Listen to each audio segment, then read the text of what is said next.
Hi, everybody. Hello. Hold on. I gotta mute something over here, I think. Oh no, Siri, don't do that. See, this is what the holdup was. We're actually starting a little bit late today, and my apologies for that. We're testing out this thing, which I have a new iPhone. You can probably hear the echo. I have a new iPhone, and I'm trying desperately to figure out how to turn the volume down on it because we're going to, right now it's kind of in portrait mode, but I'll kind of show you a demonstration. Look.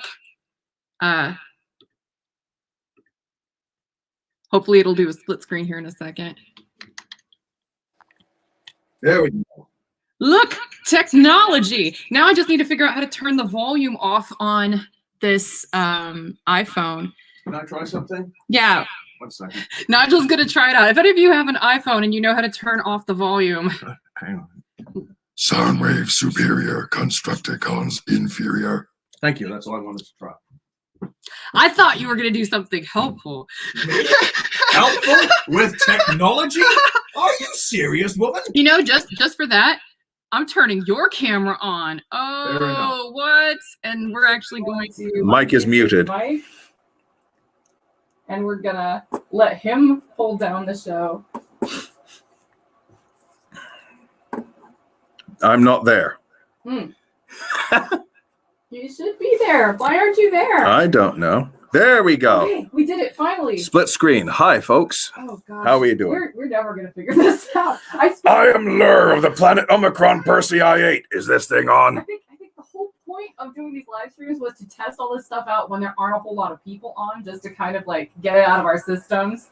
But yeah. Oh my goodness, this is like nothing but one big blooper at this point. Okay. Yeah, this is great. On? Hey, I'm on, but it's still split screen. You're on iPhone. Take the iPhone off. Try that. See what that does. Hello? Just go. I'm going to work on turning the volume off. Okay. Anyway, so yeah, this is what we've been doing. We've been getting stuff set up. I've tried, we got some new cables in to see if that will help with the freezing and stuttering and all that sort of thing. It seems to be going well so far, you know, cross all available fingers. And in case you're wondering, yes, my skin is still split and cracked and all that, which is why I'm wearing the glove again. So anyway, yeah, there's we tried laying some cable. That didn't turn out the way some people were anticipating, I'm sure, that sentence. But yeah, we've got in a new Ethernet cable and adapter for the iPhone and all kinds of stuff. Move the cable a little bit.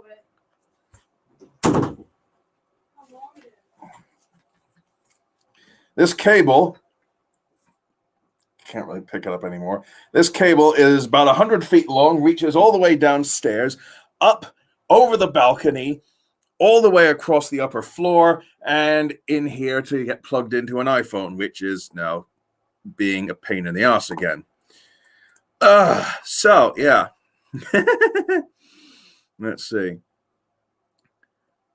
I like hearing the techie stuff, says Barbara.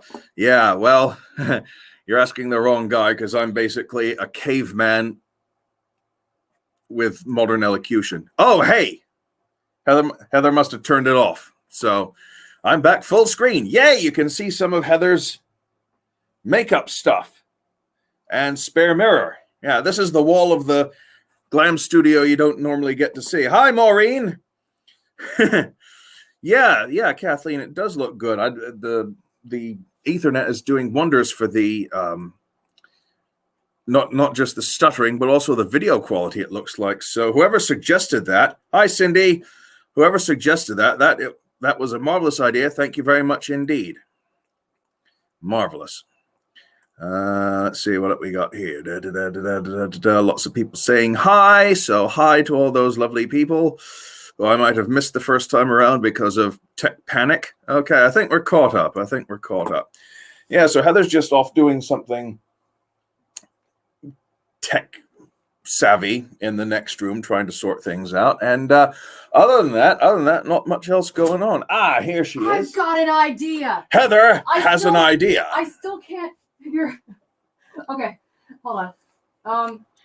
just in case people are wondering where the heck I've been, I'm trying to figure out how the hell to turn the sound off Hi, Rebecca. on the speaker on this new iPhone. I bought an iPhone with a brand new camera, so it looked really spiffy.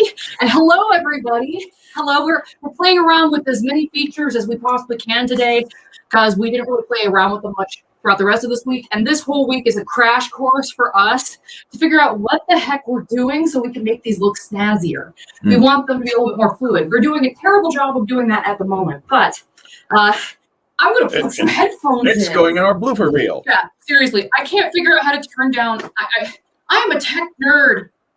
They make these things so crazy. Like, Liz says you can instruct Siri regarding the volume. I don't even know how to access Siri, and I resent having to talk to it. I really resent that. I don't want to do that. Hey, snooping software. Yeah, I want a button. I like buttons. I think this may be like, just because I also use a Pixel and I also use an Android phone. I actually try to maintain my tech chops a little bit by having a lot of different tech in the house and that I play with. And my Pixel and my Android phone are so much easier to use compared to either of my two iPhones. I have an iPhone 11 Pro and an iPhone 12 Max Pro, which is what this is. And I can't get the volume control. So I'm gonna go get some headphones. I will, and then I will be right back. I will chat and answer questions. All right. All right. First off, hello to everyone who has signed in and said hello. Sorry that you're coming thick and fast, so I can't type that fast. So hello to everyone who's come in since I last said hello to everyone. And Kim's got a question. Hi, I've been watching a lot of your YouTube videos and I noticed you lost so much weight. Beautiful. How did you do it? That was a question for you, but I'll answer it for you, my sweet. Okay, what happened, Kim, is that Heather's weight got to the point where it was really, really, really affecting her health. She was pre-diabetic. It was really hurting her PCOS, making it worse. So she went and got a vertical sleeve gastrectomy surgery, a VSG. And in order to do that, you need to go on a crash diet beforehand to lose some weight. Doctor prescribed. Okay, you have to follow a strict medical diet. Then you go in and you get 80% of your stomach removed.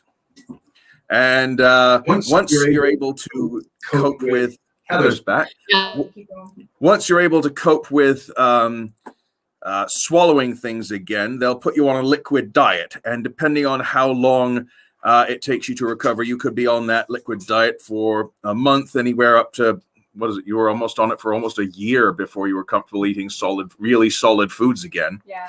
And yeah, so there you go. And when your stomach is reduced by 80%, that limits how much food you take in. So you feel fuller, you don't eat as much, and your weight drops off. And the funny thing is, yeah. We need to pick a mic. I think people are talking about echo, and I think it's because both of us have mics on. Oh. So okay, hold on. I'm going to let him keep talking, and I won't interrupt. And then I'm going to swap over with him, so you guys can tell us whose mic sounds a little bit crisper for both of us, really.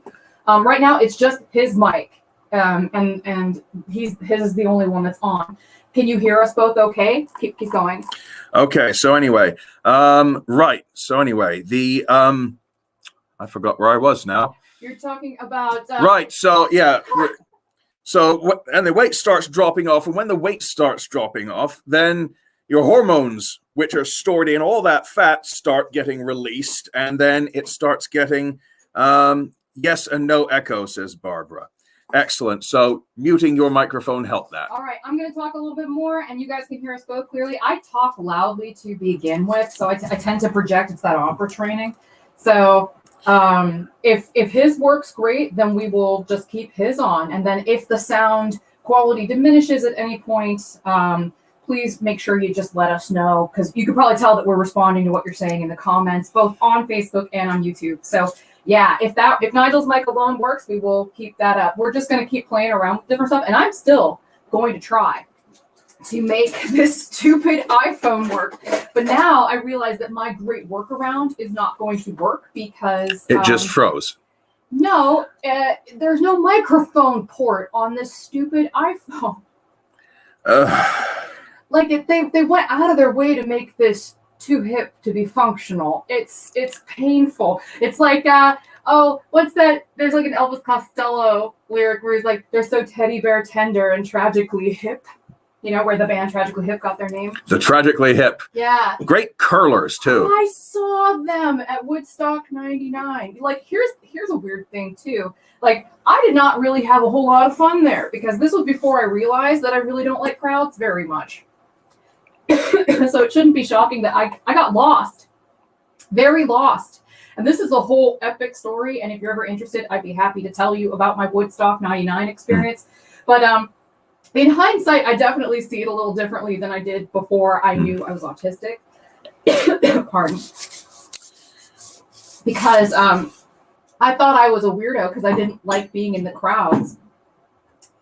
And yeah, I would hang out on the periphery. And because I was hanging out on the periphery, I got to meet some bands and stuff. But I did get to see the Tragically Hip. They played first thing on the second day of Woodstock on the East Stage, I believe.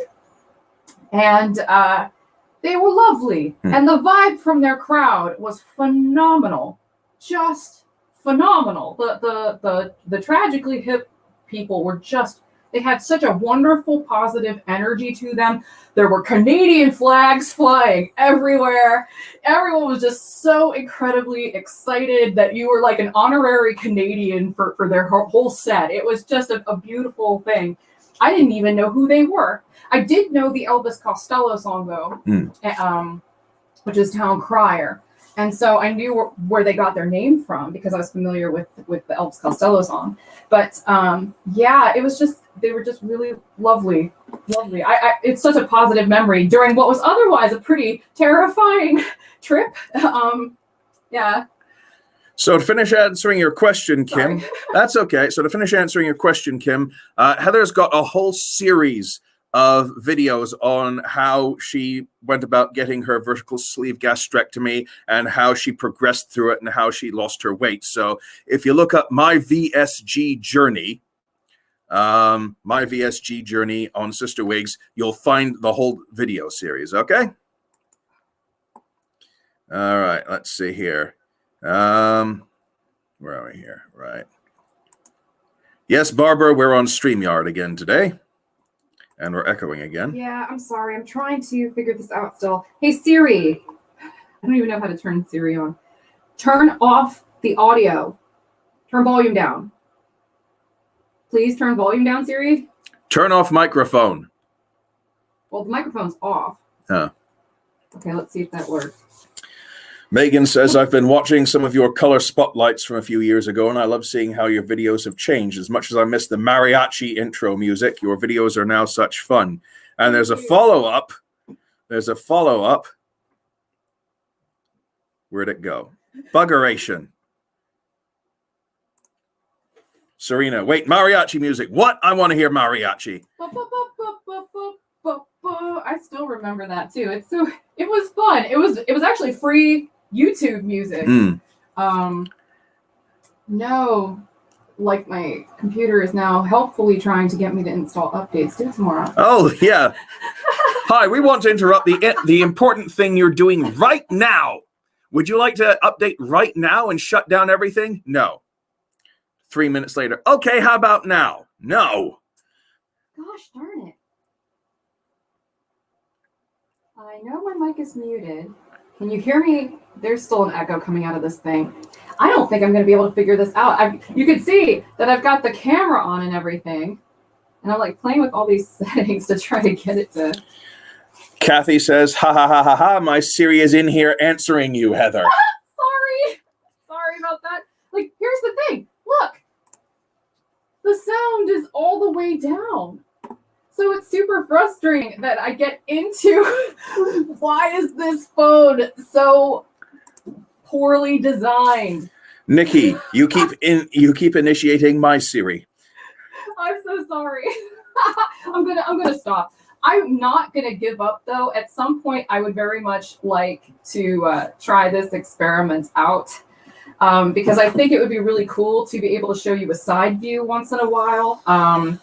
And I like that we're incorporating Nigel's camera a little bit more, so that way you guys can see him and his reactions. So obviously, you know, some days if his skin's really acting up because he's got eczema and rheumatoid arthritis, if his skin's really acting up, he probably won't want to be on camera. No, and if my Dupixent doesn't start kicking in when I take it on Saturday, then might have to do this for future. Yeah. But we'll see how it goes. Well, we'll see how it goes. Doing all right today, I think. Yeah, and you're being a very good sport about it. And he was very helpful in trying to get that set up. He figured out how to get it hooked up. We actually bought a widget, a dongle, just so we could hook it up to the Ethernet, because that should help with the stream quality and make it like full HD all the way around. Oh, hi, Alexa. What is the circumference of the Earth, Alexa? Alexa, play Cantina Band 1 from the Star Wars soundtrack. It's not mariachi, but it's jazzy and fun and party-ish. Yeah.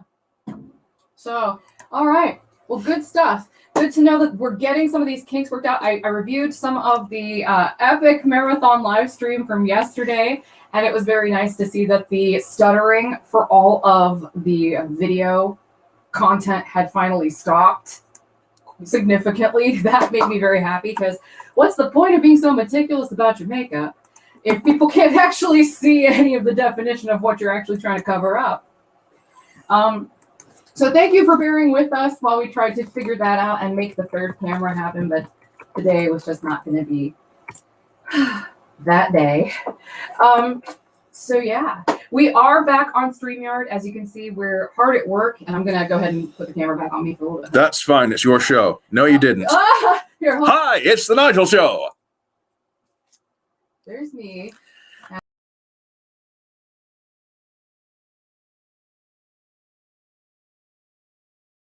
Hello, Paula. You've done it again. Hold on. Figuring it out. There. Are we good now? Shuts off Bixby on her Samsung phone just before Heather hijacks it. Bixby.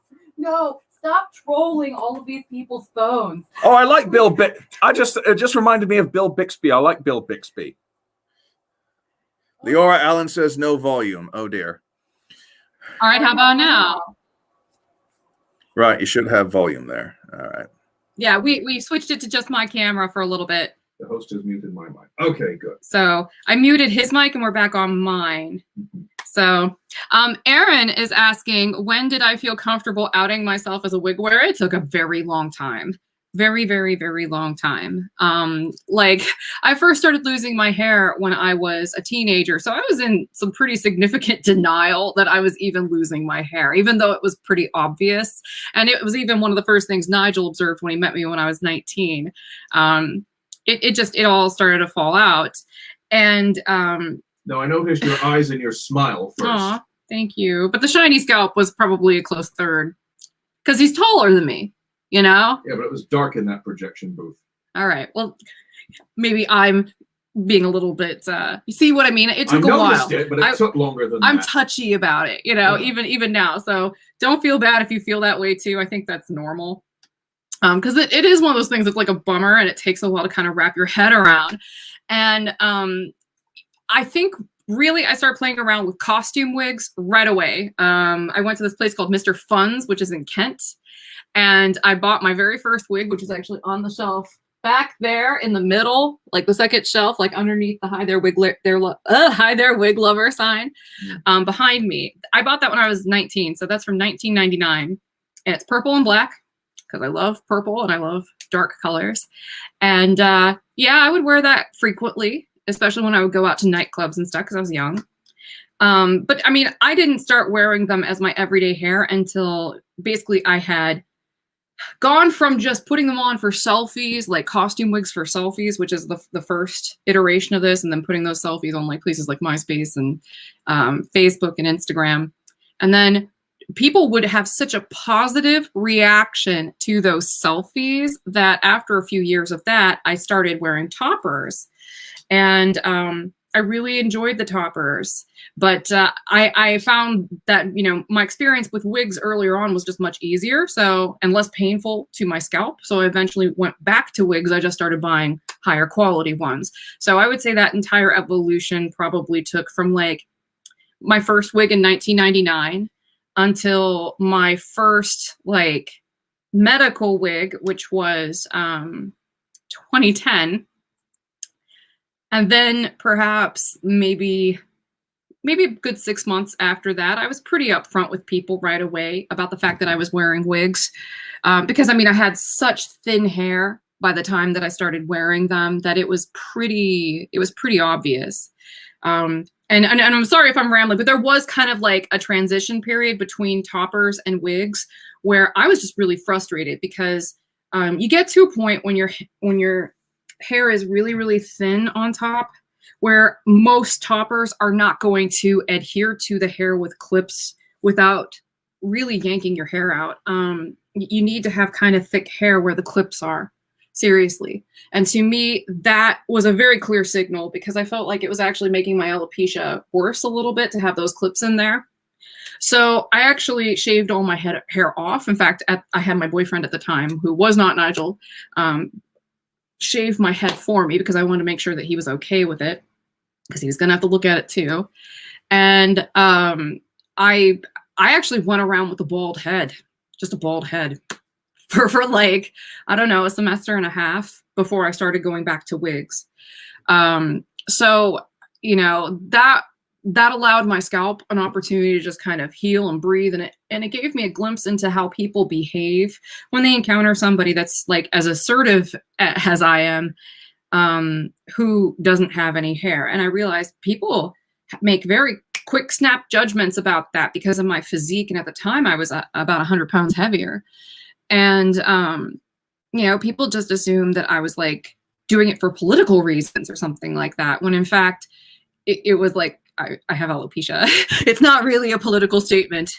I don't really get much of a say in the matter, you know? And if I even let it grow out a little bit, it's like I've got the full on Dr. Phil effect going on, except I've got a hairline, thank goodness. But you know what I mean? Like, it's been a process. So if it's taking you a while, I just want to say to everybody out there in that boat, don't worry about it. You're gonna get through it in your own time. Just make sure that, you know, you embrace the notion that if something is a little bit scary to you, it might be healthy because it's going to help you get past this stuff faster. Allows you to grow and evolve. That's right. And I also stand by the notion, I know it's a little tough lovey, it's a little edgy sounding, but I think that there's a hefty amount of, for me at least, there was a hefty amount of getting over myself. Like I had to stop taking myself so seriously because I remember distinctly the first time I wore a medical wig or a wig as my hair and like tried to pass it off as my hair. And this was gut-wrenching. It was so, I remember that night crystal clear, like it could have happened yesterday. I was basically like, we went to a Mongolian barbecue in Cleveland and we were hanging out there and I had this really pretty brown wig on. It was some kind of Noriko thingy. Or it might have been my Jameson at that time, because my first wig was a Jameson by Aesthetica, my first medical wig. So it might have been that one, actually. But the part I remember distinctly is we couldn't be seated right away. And so we had to wait near the front of the building where the windows were. And I remember being so incredibly uncomfortable because I felt like I was being observed on all sides. And that everyone was going to know that I was wearing a wig and that it wasn't my hair. Like, I just was convinced of it. And I know that a lot of people go through similar experiences, but I just remember being so paranoid. And then finally I realized nobody noticed. Nobody noticed. If anything, they were probably just noticing that I looked freaked out and they were probably wondering why I looked so freaked out. And then that was the part of the process of me getting over myself, because I realized that I was causing more problems for myself by just, you know, trying to give it away too much. And then I realized that's exhausting because I'm already masking all the time. And now I'm like extra masking because I've got like this secret and I want to blurt it out, basically. Oh, God. And so I eventually started just telling people because I got sick of hiding it. Kathleen says, I started wearing wigs at 57, told everyone from the word go, never cared what people thought. My reasoning is it looks so much better than my own hair. That's amazing. I love that. Liz says, same here. And where is it? Barbara says, I started out wanting people to think my wigs were my hair, slowly started to branch out enjoying having any darn hair I ever wanted and could never have before. That's right. Diane says, I used to go to that Mongolian barbecue. It's great. The place is great. It's called BD's, and it's so nice, particularly if you're a vegetarian, which I was at the time. They have tons of vegetarian options, and they'll even clean a part of the grill specifically for you and use clean utensils. It was lovely. Great, accommodating place.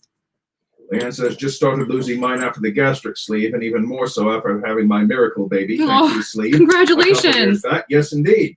Found a great community of people going through the same thing, though. So thanks for that. Yeah, you're welcome. And thank you for sharing that. And congratulations. Really, that's fantastic.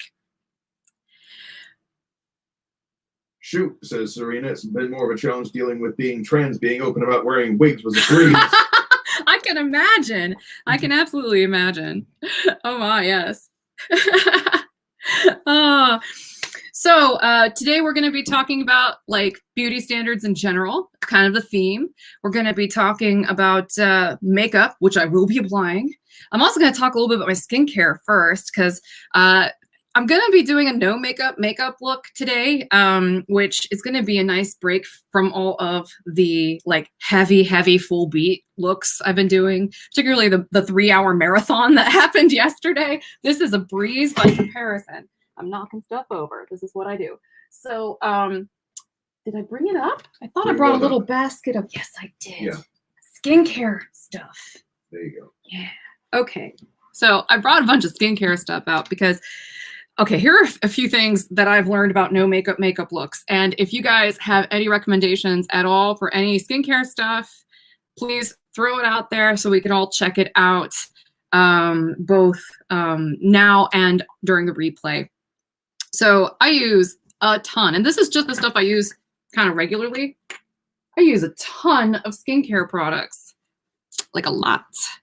And it's because of something I touched on yesterday and the day before. I have a hormone issue, so I'm on like a medication that helps kind of like keep my testosterone levels low, and it prevents my skin from breaking out. But you can still see that it still does it. And I try not to fuss with it too much, right? I don't, but I mean, they still get red. They still get irritated. This one's finally going down. Thank you, retinol. But this one here is still loud and proud. And up here is a new development. So I'm just very acne prone. And I also get very dry skin because I'm on this spironolactone, which just dries my eyes, my skin, all that stuff out. So I have very severe combination skin. So I have to be really careful and kind of listen to how my skin is behaving and in what places on my face. And I don't use the same skin routine all over because my skin is so radically different in my T-zone than it is on the periphery of it. So usually when I wash my face, if I'm not wearing a ton of makeup, I just use this, and I've talked about this before. It's Origins Checks and Balances. I think it's really gentle. I like it. It won't be sufficient if I have a ton of makeup on, though. So I have an entirely different routine for makeup removal. I also, maybe like once a month or so, will use the St. Ives Gentle Smoothing Scrub and Mask. I never use it as a mask, though, because that'll dry out the dry areas of my skin. But sometimes if I need a little extra exfoliation. So basically, I use a lot of retinol products, or products that have a little bit of retinol in them. Squalane, I use quite a bit in the dry portions. I like hyaluronic acid gel creams a lot because they are something that I can put all over my skin and it's not too oily. Like, here's something I don't recommend if you're in the same boat I'm in, and that's this. It's really expensive, which is one reason why I don't recommend it, but it's also really, really bad for the kind of combination skin that I've got. It makes my face break out like crazy. And just this little thing, this is why you shouldn't buy into the hype about some of these products. This little thing, and I found this out kind of like after I already kind of fell for it and bought this sample, this little trial size, which is 0.5 ounces, was $99. And yeah, I'm pretty salty that I fell for that. I did try it. You know, you can see I almost panned it. I tried it for like a week and a half. It made my face break out like crazy. and it made it feel very greasy. And so I did a little deep dive into what the ingredients are. And it's like the third ingredient is like mineral oil. So no wonder it made my face break out like all over the place. So I do not recommend La Mer. I put that in there just to show you that I try a lot of stuff. But yeah, people comment on how nice my skin is, which is, I mean, considering all this, I will take that as a point of pride because it takes a lot of effort. My normal skincare routine basically consists of that skin checks and balances stuff, using a little bit of this Fresh Rose Deep Hydration Facial Toner. That's not really the order I do this in. I should really backtrack. This is so complicated. I can't even explain it. Like this is how bad this has gotten. All right. So basically the first thing I do is I wash my face. Then I put on the toner. Then I will put on this intensive wrinkle repair retinol serum with licorice and kelp from Paula's Choice. It's fantastic. It has plant-based squalane on it. If I feel like I don't have enough hydration, I will put another toner on before I put this stuff on. And this is the complement to this. It's the Fresh Rose Deep Hydration Oil Infused Serum. So I'll wait till this kind of sinks in and maybe put some of this on. And this also has a little bit of squalane in it. I also like this as a plant-based squalane. This is Bioscience squalane plus vitamin C and rose oil. This is great. It's a plant-based squalane. So I really like this a lot. I tried the ones by The Ordinary, and even the ones with retinol in them, and their squalane must be animal derived because it makes my face break out, which retinol products really shouldn't do that. So I have to imagine it's the squalane, but I have not had that issue with this stuff. And the vitamin C makes it a really nice brightening complement to the retinol. Like I alternate days. So that way, you know, because you don't want to like necessarily stack a lot of these products on each other, like in the same treatment, because they can actually like give you a reaction. So yeah, it's a lot. I need an intervention. And then during the daytime, I put this stuff on, the Ultra Sheer Dry Touch SPF 55. So yeah, I put a lot of work into my skin, a lot. And then once in a while, I also recommend this stuff. It's a 2% BHA liquid exfoliant with salicylic acid. I use that in the areas that are acne prone every once in a while. But yeah, because I use a lot of retinol products, I also have to wear the sunscreen. A lot of you are probably familiar with that routine, but oi, yeah, it's something where if you have problematic skin, it could just be an issue of, frankly, you're trying to use the same skincare products on every part of your face, and they may not need all that, you know? So you got to be kind of strategic in what you use and where, which sometimes means you will use a lot of products, but you'll also be using a lot less of them every time you use them. So Rich Leora says, I have dry, scaly, and oily around my nose, but I have rosacea, so I'm limited at what I can use. Same thing with anybody with like sensitive skin. You have to be really careful with some of these products, like retinol products. You have to build up a tolerance too. Even if you don't have sensitive skin, if you just go all in with hardcore retinol products, your skin will be flaky and scaly, and it will make you look super old. Like anybody who's tried to use something around their eyes with retinol in it that had too much in it can probably testify that it goes through kind of like an ugly stage before it actually starts to do its magic. And that can be a terrifying couple weeks until your skin adjusts, for sure. Cheryl says, so do you put the SPF on top of your foundation? Underneath it. Underneath it. I put it on underneath it. So yeah, it's like in the morning, I wash my face and do all that crazy stuff. And then I wait till that basically dries. And then usually the sunscreen. And then I wait about 15 minutes and then I go out the door. And then if I want to wear makeup, I tend to be very careful about the kinds of makeup that I put on top of it. Like I found that it works out best, honestly, if you just get makeup that's got some kind of sunscreen in it, because then it's a little bit of an easier application. Like the NARS tinted moisturizer that I've been using on a regular basis here and will probably be using today. It's got SPF 30 in it. But if you need something that's a little higher test, like I do once in a while, I skip my makeup when I'm wearing that, because I'm usually wearing it when I'm exercising. So that's just going to be a mess anyway. This is a good tip from Liz. I have rosacea and only use Alba Botanica cream or water, nothing else on my face. Wow. That might help. Yeah, no, that, you know what? Sometimes water is the best. And Serena says it's good to have a foundation with SPF if that's an option. Yeah, it definitely streamlines things. Alrighty. Gotta find my... I'm trying to figure out what I did with the tinted moisturizer that I have. I don't know. Yeah. See, we were messing around with all that tech stuff the whole time. Yeah. And that really messed up our prep time for all this other stuff. I did get my sponge wet. Good. That sounded like it should have been naughty or something. I'm going to add you back to the stream, honey. Right, okay. And take myself off of it for a second. Right, okay. There we go. So I can look around for this moisturizer. Barbara says, my face seems to tolerate anything except for the skin on myself. What the heck is up with that?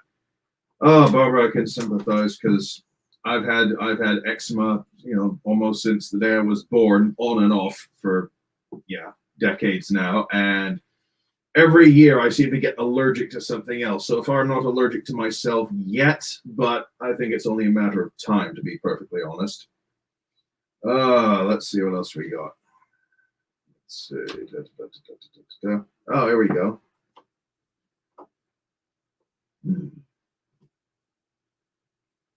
Yeah, I'm still not seeing it. No? No, I hit it very well. Very, very well. But that's okay. I've got other stuff we can run We'll with. get there. Yeah. Okay. Cheryl says, I need SPF 50 for medications and I need medium coverage for age spots. Yeah. I've heard there are some people who unfortunately get they get allergic to sunlight itself. Like they don't just burn or tan, they actually break out in horrible rashes and have asthma attacks and so forth. That's terrible. Barbara says, I mean the skin on my nose. I think the vodka is kicking in. What are you having, Barbara? Just vodka?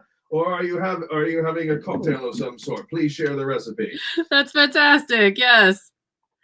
It's Friday. Like part 1. It's like Friday Eve. I'm not going to sing the song. Okay, I'm turning my camera back on. Hey! Hello! I think you can safely turn me off again. Okay, I think I'm going to start putting makeup on. I think, actually, if you just hit stop cam, that might be the easiest way. We're figuring out the system. No? No? There we go. Yeah. All right. And then just turn your cam back on. Then we can go back into switchy mode. I'm going to put a little bit of primer on. Again, we're going for kind of like a very super minimalistic, dewy, no makeup look. That's part of the reason why I wanted to see if I could get that iPhone hooked up, because the camera on there is really, really good. And I don't know if any of you have ever tried live streaming on social media, but there are a lot of limitations to what kind of video quality you can get on these things. And it's actually pretty shocking, because when you're recording stuff like a standalone video or something on YouTube, you can make it 4K, I think 6K. I don't know, like so many Ks. You can, but I mean, you can make it a very, very high quality video. And it's like in streaming, they limit it. The default setting is 480. Can you imagine how grainy that would look? That would be 2013 all over again, which I really just relived basically by virtue of the Sister Wigs Classics channel, where all the older videos are airing. I'm like, man, that video quality. You know, I do miss some aspects of like young YouTube, but I don't miss that. Leanne says, I'm curious to see which streaming software you end up going with. My husband does them weekly, and they were using what you had before. Yeah, we're using StreamYard right now. I will probably keep trying to play with Restream. I don't necessarily want to jump right into the OBS route, because I mean, I might set up a static workstation for this once we figure out what we need. There's 12K now. How many Ks do we need? Like, I think I would get motion sickness because I kind of feel half queasy watching a 4K video if it's like a David Attenborough thing in the jungle or something and there's a lot of like drone footage. Oh, Serena says there's 12K now. I know. Oh. And she also says, Sister Ways Classic. It's like watching old Disney TV shows, except with the casual animal murder. What? Oh, did you hear about that? What? Okay. When Disney made nature films, you know that whole thing about lemmings jumping off cliffs? Yeah. Well, lemmings don't actually jump off cliffs. Oh, That's I have legend. heard about this. So what they did was they got a bunch of lemmings, and the cameraman filmed the producer at bodily throwing the lemmings over a cliff. Oh, that's so. Oh, I bet they're cute too. They're adorable, but they're a bit. I like cute things too. Yeah, much. but they've got short man syndrome, especially the males. That they're like, "You're looking at me," and they'll try and take a chunk out of you with their enormous incisors. Oh goodness. Just in case you're wondering what I just put on, this was Smashbox Photo Finish Hydrating Under Eye Primer. It's got a little bit of a brightening thing to it. You can kind of see that it's shiny. And I went back to my staple, the Tatcha, the liquid silk canvas. I love this stuff. I mean, I did use the Professional, which was a Benefit product for a really long time, but I felt like if I did not completely buff the crap out of it, it would make some of my makeup pill, which was not the best. But I have not had that problem yet with this Tatcha one, so that's why I'm sticking with it. If it ain't broke, why fix it? Plus, I'm not done with it, so I need to cut down on the epic makeup spends. I say that, and then this week I got all this stuff. So I'm actually kind of looking forward to doing more of these live streams, maybe like on a once a week basis, just because I have so much stuff I want to play with you guys. Like I have this Theory palette, which is a really pretty cool tone, kind of blushy set. It's, 3-shade Professional Highlighter, Blush, and Bronzer palette. I mean, they had a 40% off sale, and I've been kind of pining for some of this stuff for a while. This is the Petit Four Lilas, but it's like oyster browns and dark mauves. Delicious. I hope that it goes on well. Yeah, I had to get a replacement for my Koi palette because I love this palette very, very, very, very, very much. And one day I was frantically putting my makeup on in the bathroom next door, and I knocked over a whole stack of these. And everything was fine. All of the powder stayed in the pans. It was great, except for the palette that I love the most. My Koi palette got just completely destroyed. So I had to buy a backup because I love it. And so, yeah, I also got the Paris Nudes. And these are all shimmers, but I think they're going to be really pretty and soft. And then my pride and joy, the Grand Pro. I have that one.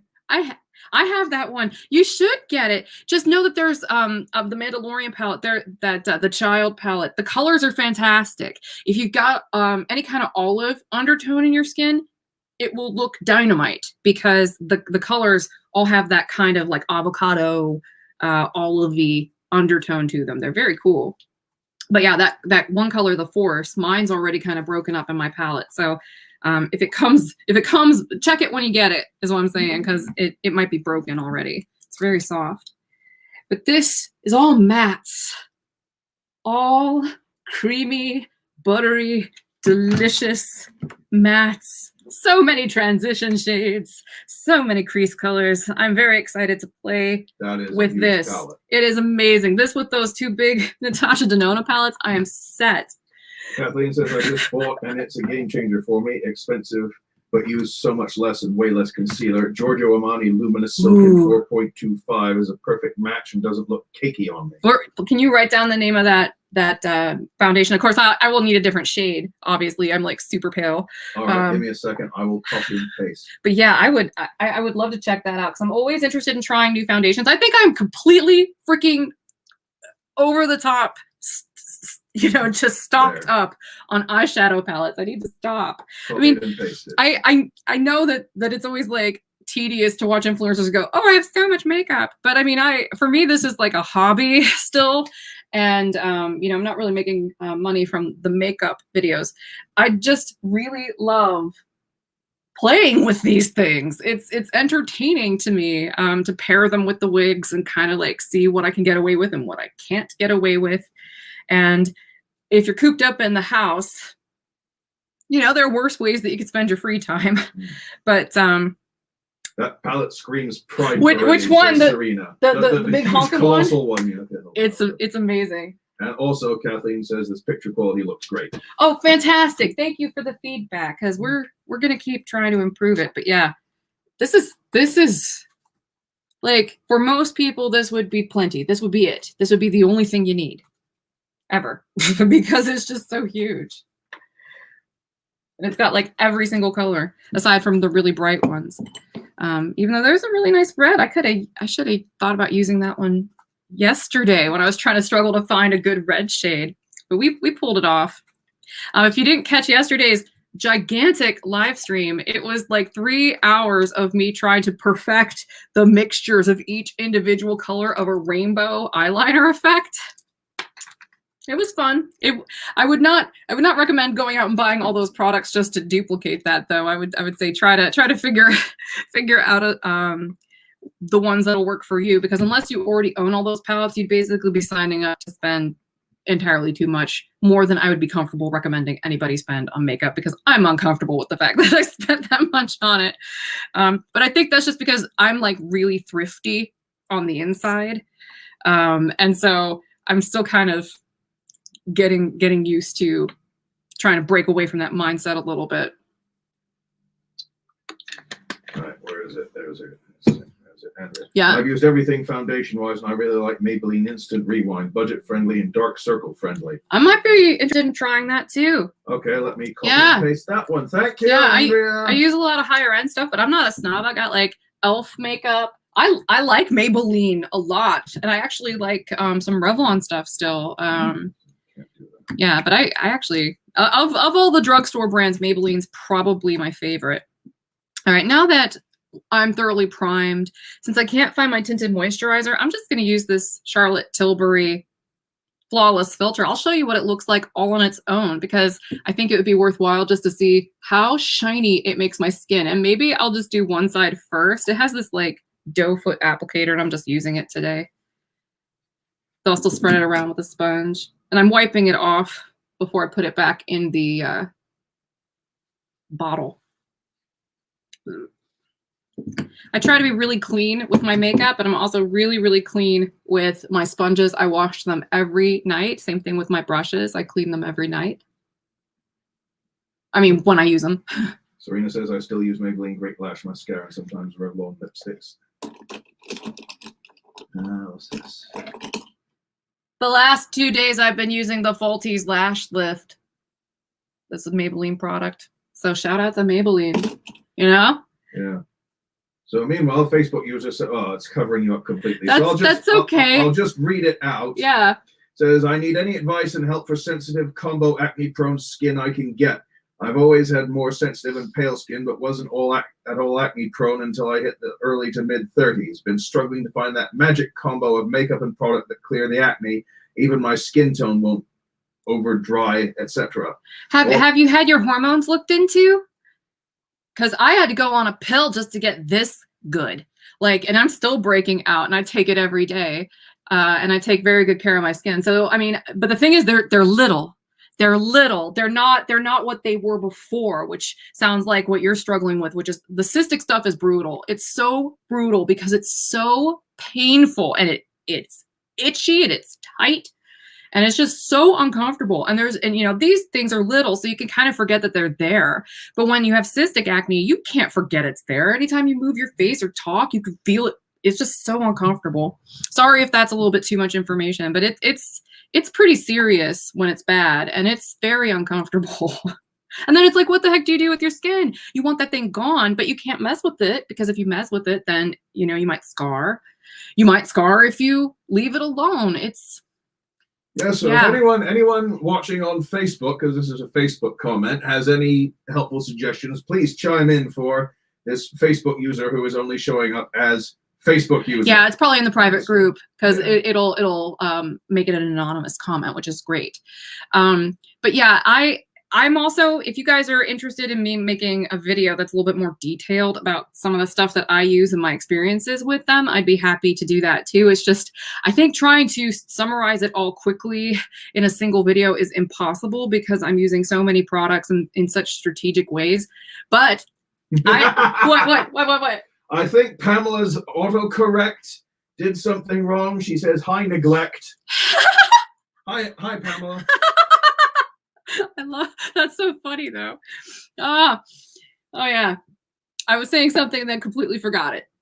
Okay, that's okay. Sorry, that was just too funny to pass up. But I'm trying to think.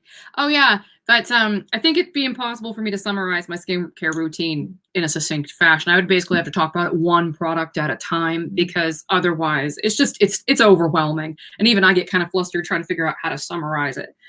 But I think if I made it a single video per product, it would probably be easier. Karen says Charlotte Tilbury is fab, but she is quite pricey here in the UK. Anyway, love her though. You've got some Charlotte Tilbury stuff. Yeah, I'm actually using that right now. I was gonna use my NARS tinted moisturizer, but I don't know where I put it. Hi, Michelle. Michelle is the Facebook user. Oh, excellent. I'm gonna take over for a second or two, honey. Off you go. Okay. Because I want to tell people what I'm doing again. So the reason why I substituted this is because I can't find my tinted moisturizer. The show must go on, but I want to show you that this can be used in place of a foundation. It is tinted. You can see that it's tinted, but it's like really sheer. And they do make different colors. I don't know if it's super inclusive, but it's sheer enough that most people should be able to get away with it.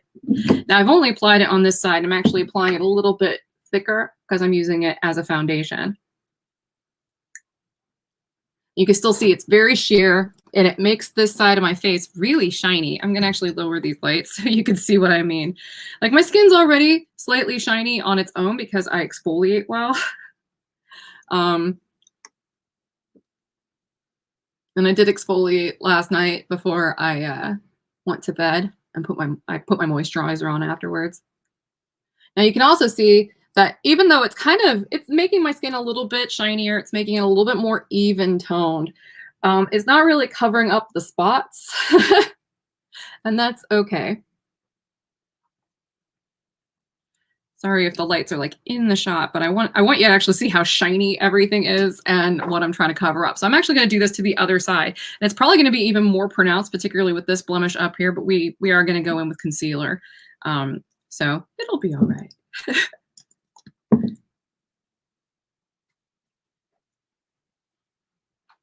But you can see this is definitely not what I would consider even like a medium coverage foundation. It's very, very light, more along the lines of a tinted moisturizer, which is why I think it makes such a good substitution.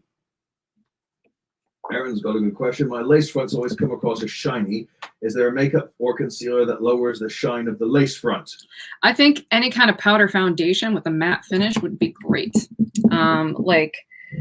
One that I use for stuff like that, because I wear a lot of fashion wigs that are sold on the BBSS market, and they have like really dark lace, and you can trim it all the way up, but you're still going to have to blend in that hairline if you want to wear it off the face.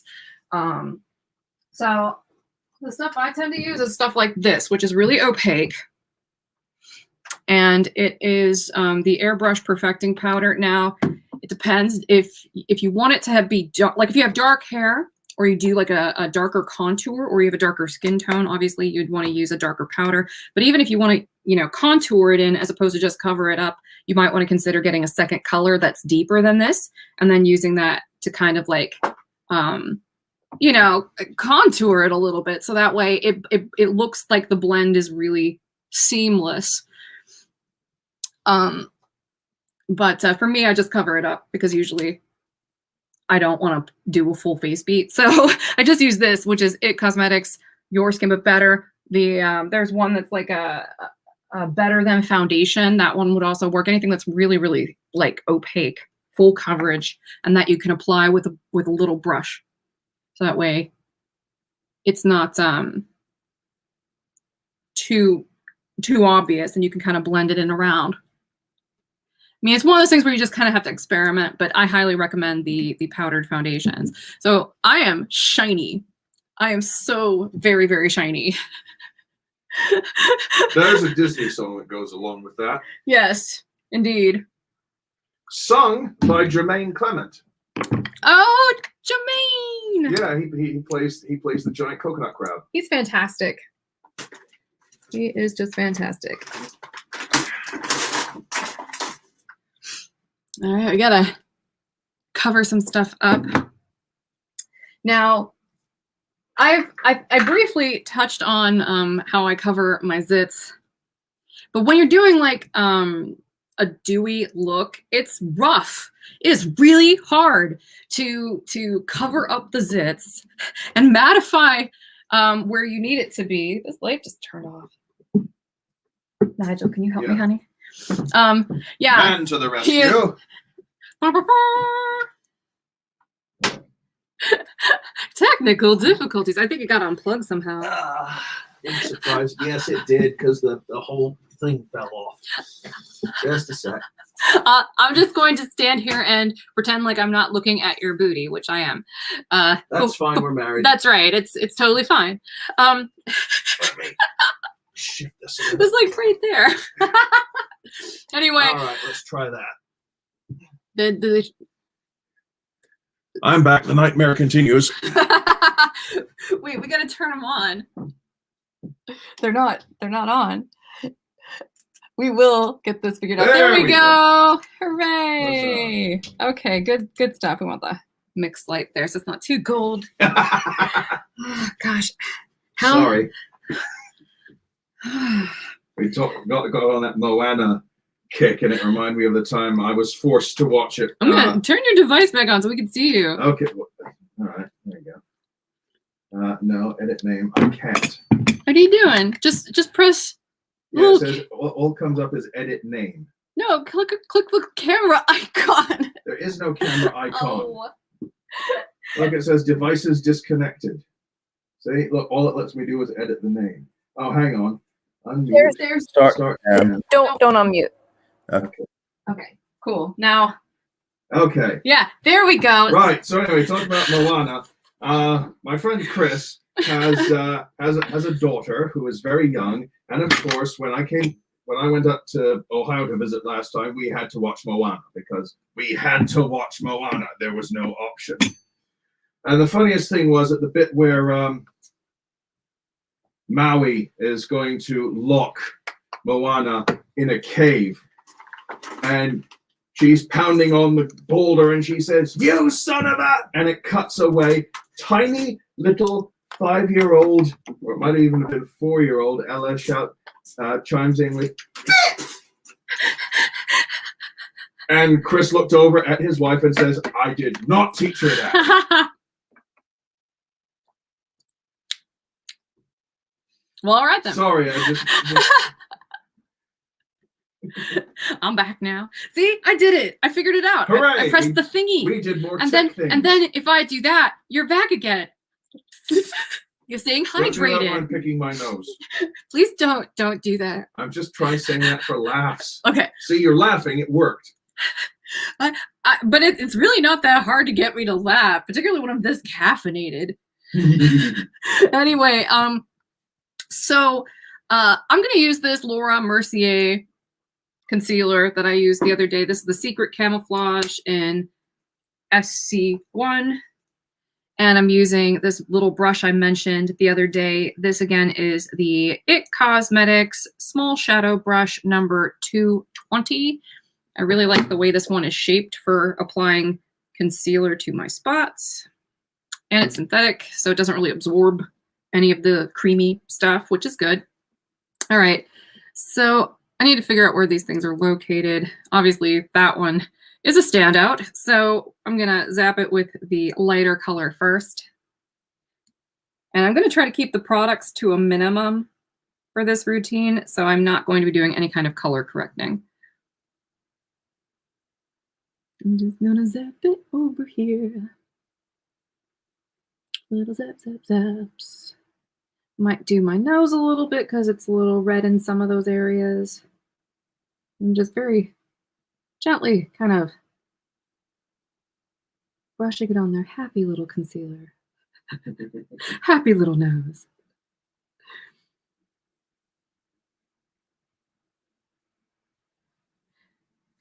Barbara says, this is what I like about live streams versus recorded. It's real. Yes, technical difficulties and all. You know, that reminds me though of one of my like favorite stories ever. Actually, it's not even a story. It's something that you can just observe if you ever watch any of his videos. But I love Prince. I've loved Prince ever since I was a little kid. Like, he's just amazing. And during all of his live shows, he would take, and even on like Saturday Night Live or any of those other performances, you can see him do it. He even did it during the Super Bowl. He will intentionally miss an entrance to a phrase in a deliberate way where he like looks knowingly at the audience and is like, you know, I need to be singing right now. And then he goes right into it. It's just amazing, pure charisma. And then this is the Laura Mercier Secret Camouflage SC1, and I'm using the lightest color right now. There you go. Yeah. But he would either do that or we would hit the mic, and it kind of like has a double effect of making everybody sit up a little straighter. Everyone's got, you know, everyone's at attention, but it also shows that he's not singing along with the track, that it's all live, which is something he took a lot of pride in. So again, I agree. I think the live streams are very real because, you know, the mistakes are very obvious. And I actually want to get the visuals here nailed down to the point where all the mistakes I'm making with my makeup also become very obvious, because I I get frustrated sometimes because I've done a complete 180 on what I think the role of Photoshop is. Like, I used to be very pro Photoshop, and now I try not to Photoshop any of my images unless it's like really, really necessary. Like if I have something in my teeth or something like that. But like, I try not to do it, and we mark it on the pictures on the site when Photoshop hasn't been used. And it gets frustrating because I feel like the better I'm getting with makeup, the more filters people can apply so that they can not have to do that. And I don't know, it kind of like takes the achievement away a little bit, because then people are like, oh, she's just using a filter. It's like, if you can see the mistakes, then obviously that makes it look more authentic.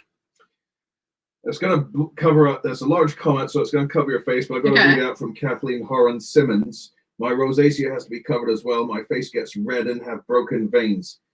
Prince, it's skipped. Prince is amazing. I always thought he was gorgeous. My husband used to work for him when he was younger. Oh my goodness. What did he say about him? I'm so curious about this, because all the stories I've ever heard about Prince, he's like an enigma. They make him sound like he's made of magic. I would absolutely love to know more. Yeah, I'm just lightly covering up some of the spots. Some of them are not letting me do that. And I'm going to have to go in with something a little bit stronger. I've got this Bobbi Brown stuff. This is the corrector in Porcelain Bisque. And it's creamy. I'm actually going to use my fingertip. That is being obnoxious and it doesn't want to play nice. This is a thicker concealer. It's a cream-based concealer because we're going for kind of dewy. So we want to stick to creams and liquids for right now, so we don't get pilling and all that gross stuff. So it's all just about blending in that opaque spot. And if you don't get all the coverage you need from just this, don't worry. You don't want to cake it on, because you're going to limit your ability to add more products that can add to the opacity. It has to be kind of opaque, and it has to be it has to be kind of matte. Like, we're also trying to reduce the shine pretty much in this area, but we want to do it gradually because the whole point of this look is to look dewy. I also want to kind of put some on this side a little bit because that's really going to become noticeable, that one side's shinier than the other. So we just kind of make it look like it's part of the contouring. Kathleen said he was an amazing artist. When he worked, so did my husband. He could work long hours. Wow, I've heard that. I've heard that he was a real workaholic. Okay. He would not talk about when he was alive because disclosure agreement everyone that worked for him had to sign. I believe it. All right, now I'm going to try covering up some of this a little bit. So this is the Laura Mercier stuff again. With the under eye area in particular, like for me, when it comes to concealers, I always like to go with what I think is going to be the thinnest option, like particularly in the eye area. And it's because it helps you build more with the other products you're using, and to perhaps even add more of this later on if you need to. Like if you just cake it on right away, it's just going to be excessive, you know? But you give yourself a little bit of wiggle room if you go with something that's a little bit thinner than the max creamy or max high coverage thing that you could be using. Because especially in the eye area, any little thing is going to weigh this skin down, and it's just going to settle into weird places and just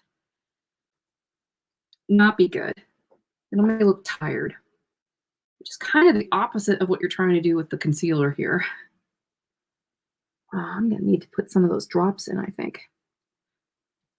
I think my eyes are going to be very happy to have a break tomorrow.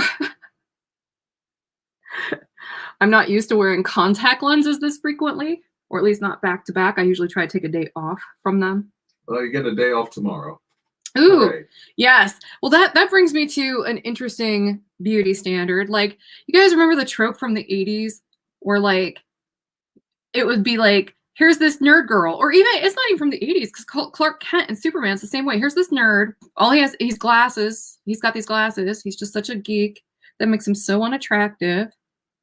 And I remember all these like transformation movies when I was growing up that were like, here's this really beautiful girl, and oh well, you let her hair hang down from her ponytail and take her glasses off, and she's a real hottie. Like, well, here's the fascinating thing. They actually did a study about that. I'm on. They actually did a study about that, and surprisingly, it's very hard for people. It's surprisingly hard for people to recognize a person with glasses as the same person without glasses.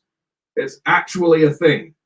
Now, there's no excuse for not figuring out that He-Man and Prince Adam are the same, because He-Man is just Prince Adam with spray tan and less clothing. But yeah, no, it's actually a thing.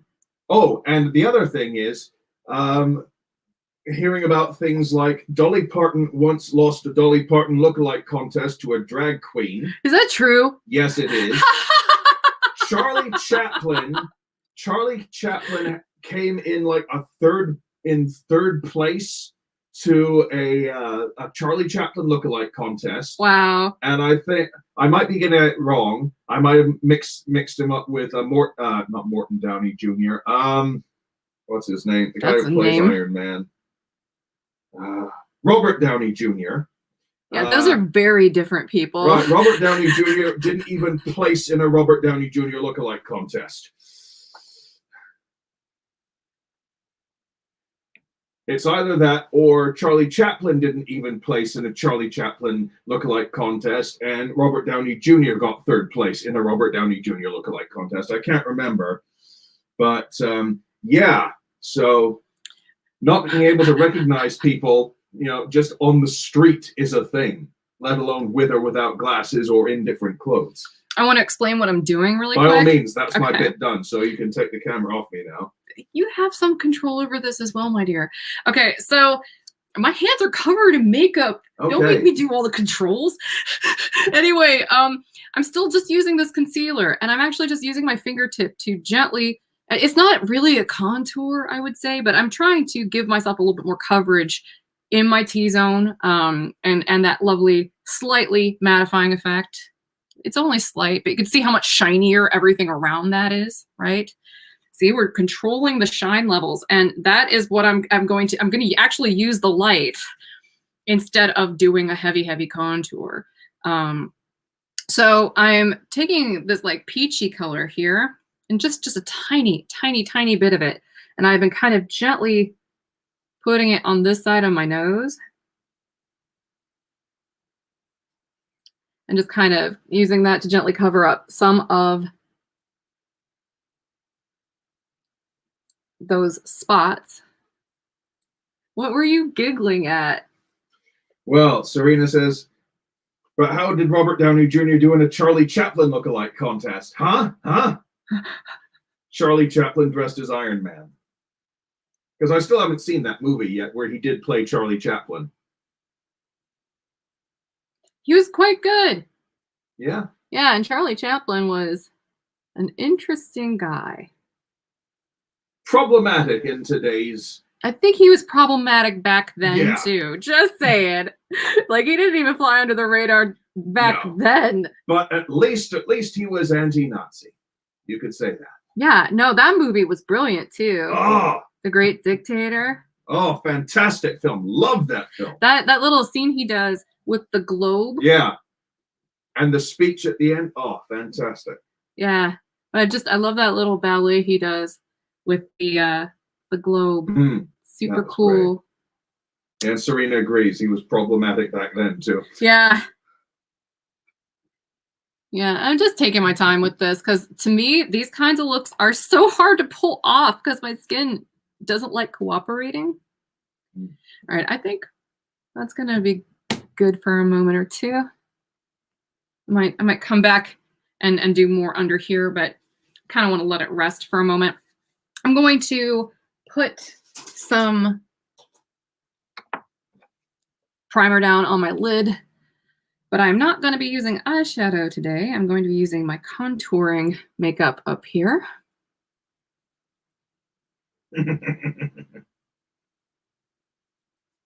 Adele also entered an Adele impersonator contest once and no one knew it was her. Wow. I wonder if she sounded good. Be funny if she did it and intentionally, you know, biffed it. Yeah, but Dolly Parton losing a Dolly Parton lookalike to a drag queen. That would be the best day of that drag queen's life. That is the very definition of that drag queen living his best life. Okay. We cannot take that away from him. That's magnificent. All right, now while I'm waiting for this to kind of settle, and what I'm really waiting on is for this to kind of dry down a little bit. It won't be completely like that because we have to set it with a little bit of powder or spray because it is kind of a cream makeup, but we're letting it kind of like sit in place a little bit, seeing if it settles into lines, and we'll kind of take it from there because we want to keep it kind of minimalistic. You can definitely still see my skin texture and how shiny I am. So let me go ahead and figure out where my eyebrow thingy is. I am not going to fill my brows in as much as I typically do because I don't want it to look like I'm wearing a ton of makeup. So I will definitely be following this up with my little spoolie brush. Here it is, all the way through. And I also have another little brush that I should probably break out. This is the hard part for me, is trying to do this and covering up the blemishes when I'm trying to do like a no makeup look. Here's a brow brush. This is like a... This is a good question I can Yeah. answer. Kathleen says, is there a certain skincare line you use? Kathleen? All of them. I use so many. So many. Seriously. All of them. I use a ton. So I'm not really pressing very hard. On my hand, I'm basically just grazing it. Tiny, tiny little baby strokes.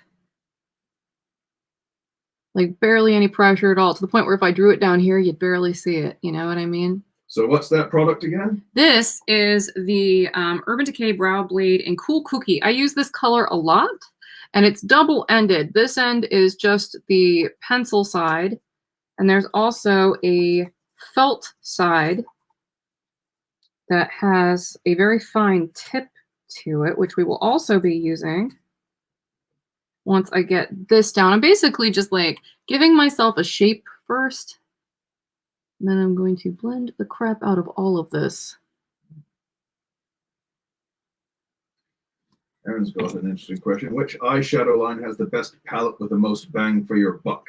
Honestly, that is so hard to say, because there are some little palettes that I have used where they're just great on their own. One of them is a Maybelline product. It's one of their Urban Lights or Urban Minis, and it's like purple.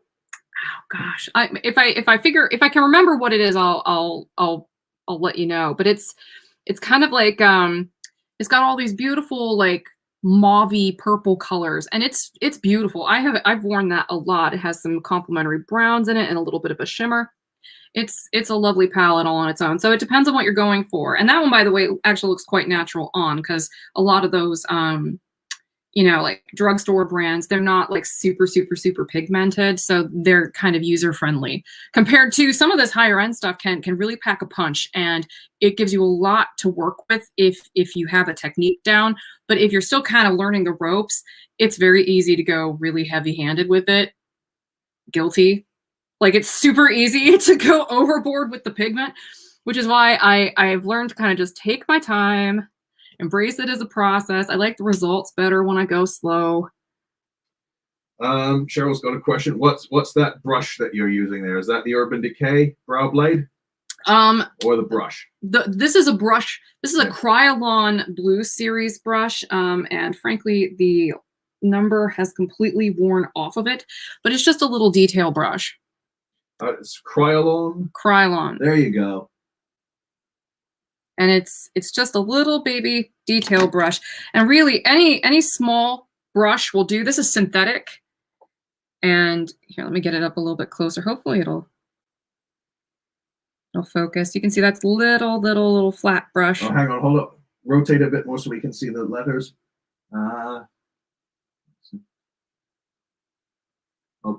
Kryolan. Yeah, sorry. So when you said Krylon, I thought you meant the No, Kryolan. It's Kryolan. No, it's their Blue Series, which is a really nice series of synthetic brushes. I love. I actually have been trying a ton of different brushes and a ton of all kinds of things, just so I could kind of be more informed when I'm talking to you guys about it. And I realized that my favorite makeup brush brand when it comes to synthetic brushes is actually Makeup Forever. They have beautiful synthetic makeup brushes. And then probably after that, I would have to run with something like this, which is the Kryolan stuff. They're really sturdy. And I could see why working professionals would really like them, because they're very durable. You could, you know, some of these fancier brushes I've got, like this big honkin' powder brush, or even more accurately, this pretty little thing, right? These things are fragile. They're super fragile. And so some of these brushes, like, you have to be very careful with how you take care of them. These things, you could beat them up and they probably still function beautifully. So there's something to be said for that. I like the ritual of cleaning my brushes, though. I like Zen. Yeah, I do. I like doing the makeup. I like organizing the makeup. I like seeing it all stacked up around me. Again, I think I need an intervention at this point. So I'm really just going through with this felt part of the brow blade. And I'm just kind of using that same baby, teeny tiny, barely there amount of pressure to add individual little hairs. And this little brush I was just talking about will come in handy because what you're going to use this for, or a brow brush, if you have a proper brow brush that isn't a spoolie, you can also use it for this. But really, before this dries, you could break it up with the brush. So it looks a little bit more like little hairs.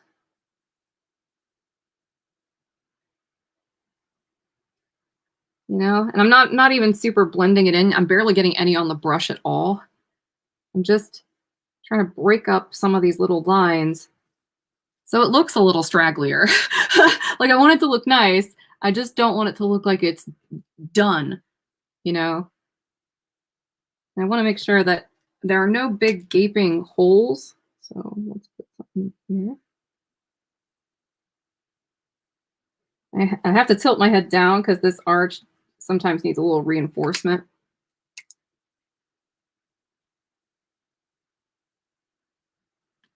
There we go.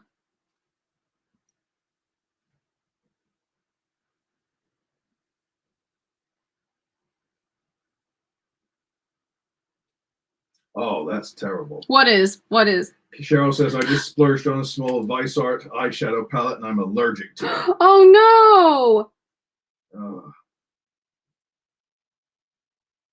that's terrible. What stinks is that there are so many ingredients in these palettes that it's so difficult to just pinpoint what it is that you should be avoiding. Yeah.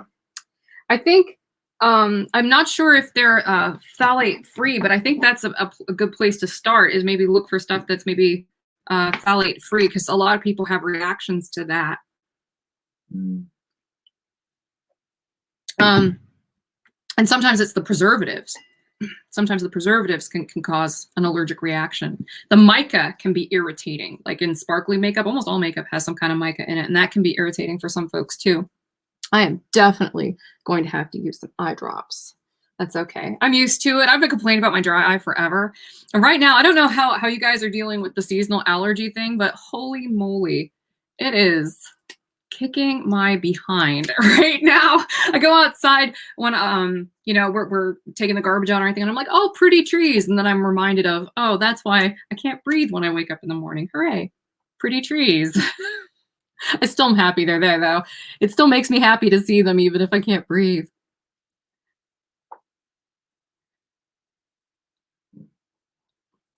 Yeah, I have white hair that comes in down here, so this brow almost never looks without makeup like it's the same as the other one. Hey, honey, I'm gonna do a split screen again, so you can kind of take over a little bit, because this is kind of painstaking, and I wanna devote myself to it a little bit. Right. Okay. Okay. There you go, honey. Speaking of allergies, Aaron says, frickin' pollen clouds. I have to wear glasses now instead of contacts.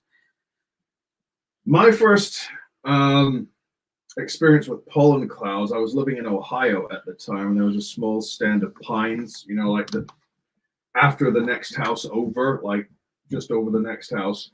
I went out on a lovely warm spring morning, looked out, and it's the first time I saw clouds of pollen wafting from the trees. And that was an eye-opener. But then last year I went out for a walk. It was one of my first attempts at a good extended walk after my car collision. I went out walking around the neighborhood, and the pines in the area were turning the air yellow. Like I thought something was on fire and the smoke was drifting. It was just unbelievable. Oh, I thought I'd seen pollen before. What do they mean, pollen index? How can it be that bad? And then I went outside and thought, oh, I get it now. Yeah, they don't play around. It's kind of brutal. I think that's why so many people, when they get a little older, they move out to places like Arizona and stuff like that, where they don't have as much of this stuff because it's pretty, but oh, it's brutal during allergy season, which in Georgia seems to be like all year round. Okay, got 2 people from Dayton, Ohio in. Hello. The cash register capital of the USA. I think we actually had some Dayton stuff from when I worked at the casino as well. Huh. Is that, which company is that? CNR or something like that? I can't remember. I can't remember the brand, but yeah.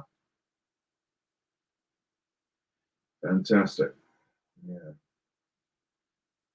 Kat says, I'm allergic to Texas. All of it. I've never been. I'm sure the food is amazing, though. Yeah. People are like, do you want Mexican food or Tex-Mex? I'm like, yes, please. All of that sounds very good to me. Yeah. Yeah.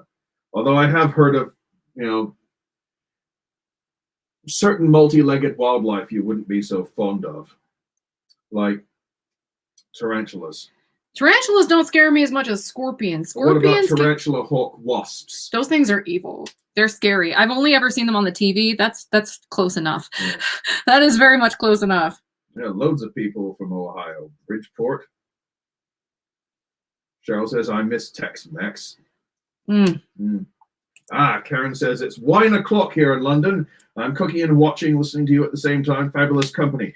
Thank you, Karen. What kind of wine have you got there? What do you prefer? Yes, I believe I'm just drinking regular coffee at this point. Is it flavored coffee? It is flavored, isn't it? Yeah, it's the chocolate coffee. It's from, very nice. Fresh Market. That's very nice. Serena says, scorpions are scary AF. We had them at Riverside, California while I lived there. Heather got stung by a scorpion that was in her bed. And the last place she lived, and I have personally turfed out 3 scorpions from this house since we moved in here back in 2018. And they're only little tiny inch-long buggers. They're kind of cute, actually, but still not something I want taking umbrage with. No, me. I don't like them. I used to be neutral until I rolled over on one in my sleep. Yeah, it's the stuff of nightmares for sure. I remember the sting. You showed it to me. Oh no, I'm so pale that it was basically like a bullseye on my back. It was awful. Sauvignon Blanc says, Karen, I'm going to make a recommendation to you. Even if you don't like red wine, try tracking down a nice Chilean Carmenere. Beautiful, beautiful, fruity and delicious and sweet and marvelous. Actually, that's good advice for anyone. Track down a Chilean Carmenere. Lovely wine. The problem I have with finding giving people recommendations is that I'm fighting an internal battle. Do I share this information so more people can enjoy it and it gets widely disseminated so they realize, hey, there's a demand for it, let's make more? Or do I not tell people about it and try and keep it all for myself? You greedy person. Try to keep all that delicious wine. So mean. This is literally the same brush I was using earlier for the concealer, and I didn't put any additional product on it. I'm just using it to kind of clean this up a little bit. I don't like the way this is settling right here. Like it's got kind of a line there. So I'm going to kind of play with it a little bit if I can't get that to work. It's all right too. I've got some balm I'll try to put on it. We'll figure it out. And I've got other things I can try to use if that doesn't work out, but Karen, you're welcome for the recommendation. Daria says, I just started my 5-year journey into allergy shots. Oh, wow. Fun. You have my sympathies. Hey, but at least you're in the process. Gonna apply some Too Faced Lip Injection Extreme. It's clear. Oh, this one's almost done. Good thing I have a refill. Okay, Cheryl, there you go. There's how you spell that. And Catherine says, oops, that skipped again. Get a black light. They fluoresce. It makes them easy to find. I'm not sure I want to see They're so scary. It'd be nifty and psychedelic seeing them pop up as lime green blobs in the dark, but at the same time also kind of freaky. And They are totally freaky. yeah, I think they're cute, but that's me. No, they're like evil space alien Well, I haven't been creatures. stung by one, so maybe I'd have a different opinion. Yes, like on a visceral level, I can't stand the little things. Wow. No. Just a whole universe of no. Leora, that was a cryolan. This little blue brush. Yeah. It's like a little detail brush from Kryolan. There you go. I've just typed out the spelling for you. Yeah. And then the one that I'm using for my concealer is this one from It Cosmetics. It's this one, I can still read it. It's the number 220 small shadow brush. Okay. So yeah, I think I'm gonna break out some of that balm. I think I'm gonna take myself off here. Oh, okay. Somehow. Stop my cam. There we go. Okay, All right. cool. Over to you then, my treasure. Cool. Can you open this up again for me? Yes, my passion. Thank you. You're so cute. I love you. All right. Yeah, what I was doing with that concealer brush was I was basically just taking the residual product and making sure that I cleaned up the edges of this. There you go. Still not real stoked about how that zit is covered up right now. It's not at 100% yet, but we'll get it there. It's a process. This is the Dr. Feelgood Balm from Benefit. I'm going to use some of that right here and see if I can get that line to smooth out. Oh yeah. There you go. Good stuff. Good stuff. I'm going to use a little bit here. This is actually a mattifying balm as well. So it's going to help us mattify these shiny, shiny areas around my T-zone that I don't necessarily want to be super shiny. Maybe here I don't want some creasing going on. Just kind of use this balm, and I've got that zit there that's covered up, so I'm kind of going around it. You can see it doesn't break my makeup up. You know what I mean. It doesn't break up my makeup. Oh dear, we've got football widows discussing with each other. Oh. Happily, I am not a fan of football whatsoever. Watching a bunch of rich, muscular, metrosexual men running around in shorts just doesn't do anything for me. I think we covered that yesterday too. Yeah. You just really don't like sports. I like playing sports. Sometimes it's just watching someone else do it bores me. It's like watching someone else play a game. I'd rather be in on the game than watching a bunch of other people do it, you know. I'm gonna look down so you can kind of see what I just did. See how the concealer settled into these lines? Can you see that? So that's kind of why I waited to put anything else on. And I used some of this balm to smooth it out. Can you see the little lines? I hope they're showing up. I know I'm making awkward faces now. I'm like, But yeah, I'm going to do this on this side too. But yeah, allergies and everything are part of the reason why my eyes are so irritated. So are there any particular like age-related beauty standards that just drive you guys bonkers? Like I have a couple that I really take issue with. Like, why are bright colors only for like little children, like 8-year-olds? Why can't we enjoy them forever? You know, not just with makeup, like with everything. Like if you like bright colors, why can't you have a brightly colored house, for example, you know, or wear brightly colored hair?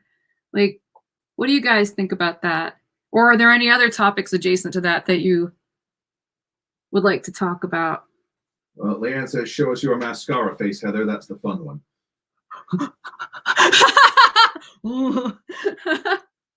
I know. And I still end up getting it all over myself every stinking time. Kathleen comes in with, I hate when I get told that it's too young for you to wear on your face or your clothes. I'm doing it anyways. Damn right. That's right. Barbara says, I'm from the South and was told forever that long hair wasn't appropriate after a certain age. I've heard that too. And that's so wrong. Like, I remember when I was a little kid maybe not a little kid, like a tween, watching Twister when that first came out in the theaters. And I remember Aunt Meg had this long, flowing gray hair. She just looked amazing. And I thought, that's what I want my hair to look like when I get older. Womp womp. But, you know, with wigs, hey, we can make it happen. Tundra Woman says, Nafcon A for allergic eyes. It used to be prescription, now over the counter. Oh, nice. I might have to give that a try. I've been using these I'm going to Zaditor ones. But you can't use them with contact lenses. These you're really not supposed to use with contacts, but I haven't had any issue with it, so I kind of do it anyway. And in fact, I might want to just do that now so I don't put my eye makeup on and then have that issue. Do not show off legs after 60, no long hair after 60. Older ladies would only wear flats. Hey, since I'm going to put some eye drops in, which might be like gratuitous, can we at least split screen this? Okay. So people can choose to focus on you and not like I'm trying. stabbing myself in the eyeball. There we go. Okay, let's see.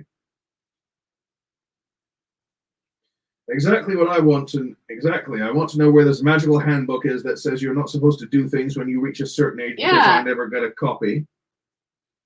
I've been told that about hair as well. My hair was long until it fell out. And all these things they say you're never supposed to do. Wear white after Labor Day. Who the hell made that up?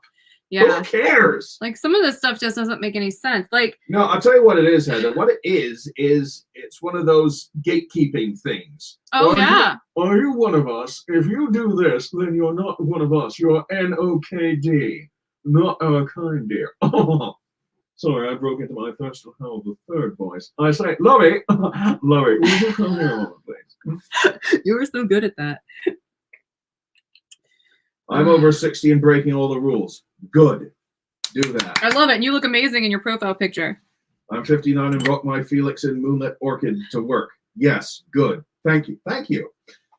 No, I love it. That's awesome. If there's a rule, I tend to want to break it. There is a song lyric that puts me in mind of it. I can't remember it for the life of me. If anyone can think of that song lyric, if there's a rule, we'll break it. Someone please wait. Look it up. We'll break it. No. Does it remind you of something? Anyway, someone will probably come in on that. That's not the Monkeys theme song, is it? No. Okay. You've given us such a vague clue. I'm not good at this stuff. As for clothing, I don't want to dress like a teenager, but I don't want to be matronly either. Yeah. It's a blankety-blank tightrope walk. Darn right it is. It's like that thing. It's like that thing. Do this. No, not like that. Yeah. No, I remember like Laverne and Shirley. Thank you, Serena. No, I remember when I was younger, hearing my mom and her friends talk about an older lady who was a kindergarten teacher, and they would say things like, she shouldn't wear hot pink and stuff like that. That's too young for her age. I'd be like, she's a kindergarten teacher, though. She wants to like dress in a way the kids are gonna be fond of, like, and if it brings her joy, who cares? It didn't look bad on her. Why do we have to just wear gray? Liz says the right wig takes 10 years or more off your appearance. That's right.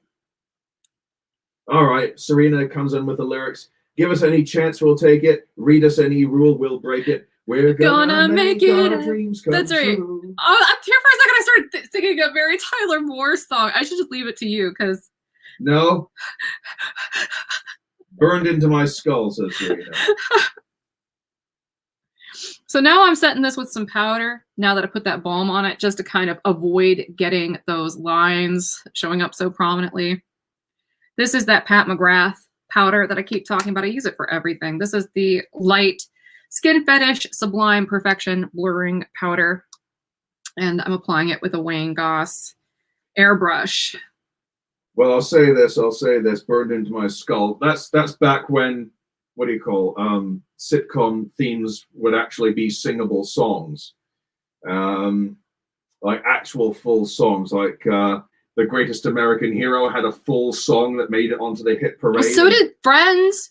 Well, not only so did Friends, but also, that's not the one I'm thinking of. I was thinking of Bosom Buddies with Tom Hanks and Peter Scolari. Well, what song was that? Oh, crap. did it again. As soon as I have to talk about something, it instantly flees from my brain. So if anyone can remember what song was on Bosom Buddies, I think it was sung by Paul Simon. Why does Paul Simon spring to mind? I don't know. All right, I'm applying some. My Life by Billy Joel. That's it. Thank you, Billy Joel. That's a great song. I knew it was one of those popular song piece people. That's a great song. Yeah, that is a great song. Fun sitcom too. Tundra Woman says still rocking combat boots, leggings, and butt covering too. Fair enough. That's awesome. I'm going to apply another powder. It's the one I recommended actually for blending into your wig since I've got it handy. This is the Your Skin But Better CC Plus Light. Since I didn't really use a foundation, I'm going to try to put a little bit of this over this incorrigible little zit and mattify the living daylights out of it until it just disappears. And I'm using the smooth buffer, but I'm not using it as a buffer brush at the moment. I'm stippling with it, as you probably noticed. I'm dipping into the powder, just picking up a little bit. Happy little zit is fading into my happy little skin as I stipple this on.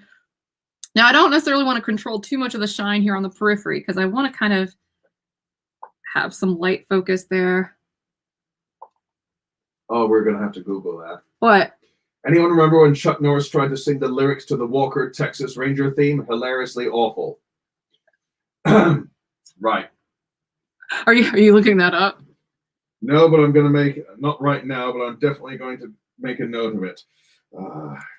Chuck Norris sings Walker Texas Ranger theme. Thank you very much indeed, Catherine. Okay, and now I am gently, ever so lightly, very little pressure at all. See the amount the bristles are not moving? So I am not really digging into my skin because I don't want to really over apply. I don't want to move any of the concealer around too much. I really just want to set this and get a little bit of control over the shine. And I also want to prevent this from traveling. So I try to apply I've used multiple powders and I use them in a strategic way, but I try in almost every look. I've been doing that lately. But I really try to use as little as I can possibly get away with, so that way it doesn't have a negative impact on the look.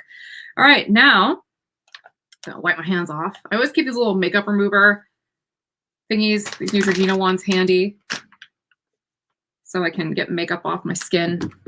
Okay, so I've got this, which is the Tartist Pro Glow Kit. I think I've used this one other time this week. I really like the colors in here for light skin. Every time you mention the brand, I keep thinking it should be bigger on the inside.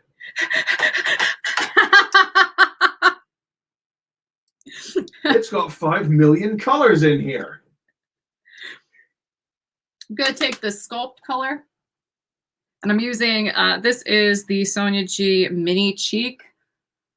I'm just putting a little bit on here. Not a lot at all, because I mean, we want it to look like I'm not actually wearing makeup. So just a teeny bit. And again, very little pressure. And when you use good quality products, you don't need to use a lot.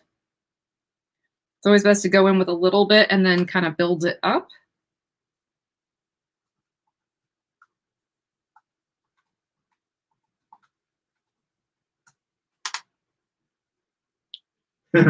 Serena says, so I can use it for my 13th Doctor cosplay too, right? That's amazing. I hope you will send pictures. Oh, I've seen loads of her pictures. Have you? Yeah. Puts her up on the Facebook page. You're not on Facebook very much, so. No, I kind of I kind of stay off of Facebook. Facebook scares me sometimes. I know a lot of people are probably watching on Facebook right now, or you know, a fair number of people. Yeah. And so I'm not trying to diss it. Obviously, we're trying to be accommodating up to that, but Facebook intimidates me a little bit. They're a little big brothery. I feel that way with Google sometimes too. All right, Serena, I'll show her. And I'm putting a little bit of this Sculpt color up here because we're not going to be applying a blusher. just a little bit up here. Kind of make it look like I've got a round cheek as opposed to this flattened out cheek that I've currently got. Because I tried filler. I did not like the way that the filler looked. I've got a little bit left on this side, but it was over a year and a half ago. So most of it's gone. It is already kind of reabsorbed or dissolved. And I have not had more put in aside from in my lips. I have them done about once a year now. And I really like that. Because when I lost weight everywhere, including my feet, my eyelids, my lips. So to me, these just look like my lips looked, well, before I put the lip plumping stuff on them. They look like my lips used to look before I lost the weight. It just feels more natural to me, even though it's got hyaluronic acid filler in it. It's weird. But I didn't like the way that the filler in my cheeks made me look. I felt like I had a little bit of pillow face going on, which just didn't look natural to me. So I'm letting it kind of dissolve on its own, and then I'll figure something else out from there. But you want to approximate kind of like that rounded shape, right? It's nice and it's youthful. And plus some of that warmer color can color correct a little bit in those spots. But again, I'm using a very small amount of product. And this is a matte powder. And you can probably see my freckles still through here because we're going very, very light coverage today. Shelley says, so what do you use for lip plumper? I missed that. Oh, most days I use this stuff. And I've used this several times this week. This is the Buxom Plumping Lip Balm. And this is clear, but the color is called the Big O. But it is clear. Today, I'm trying to use up the last of my Too Faced Extreme Lip Injection. I'm almost all the way done with it, and I get a very sincere sense of gratification every time I finish using one of these products. So it's like challenge. I've conquered it, but I don't remember where I discarded it. I might have actually used it and then thrown the rest away because that one was almost gone. But that one works really well. And in both cases, they plump my lips and they make them a little bit pinker than they would normally be. I'm also gonna go up here a little bit. I swear this routine does not actually take me 20 hours to do. Just like the metallic eyeshadow thing probably wouldn't have taken so long, but the talking's fun. And Nigel and I both kind of get into it and we get off track. So hopefully that's entertaining because I swear if you tried to duplicate some of this stuff, yesterday it would probably still take a while, but this would probably take you maybe 20 minutes tops if you just blasted through it. And I just like to buff, buff, buff. It's buffed. Hooray for buffing. Yeah. Oh, I need to do my eyes. I do want to do something with my eyes. So what I'm going to do is use that exact same color that I was just using. So the Sculpt color, the matte one. I'm going to put it on an eyeshadow brush. And I tried to see if there was any information online about if this would be an eye irritant, and I couldn't find anything in there that was obvious. I've actually done this look before. And I didn't have any issues with it, but just little caveat there. This is a sculpting palette. I'm using kind of a big fluffy brush that's relatively flat. It's not completely flat, but it's a little bit flatter. And this is a Wayne Goss 18. And because this is slightly more powdery than an eyeshadow would be, or at least at this higher end, mid to high end, you want to make sure you really tap it off before you go in.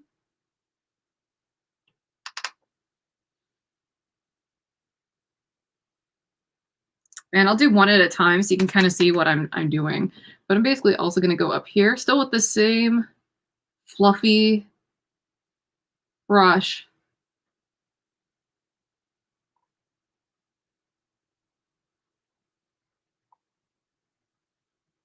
Maybe like with some circles over here. And now I'm going to take a clean brush. I always like to follow up with a clean brush to blend. That way, if there's any leftover product, I can take it to the other side. I don't like to waste stuff. All right, might want to take a slightly smaller brush. So I'm going to grab this Sonia G Mini Booster. I'm going in with the exact same color, but just a little bit deeper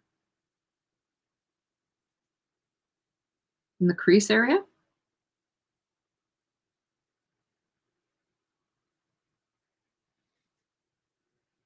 Okay.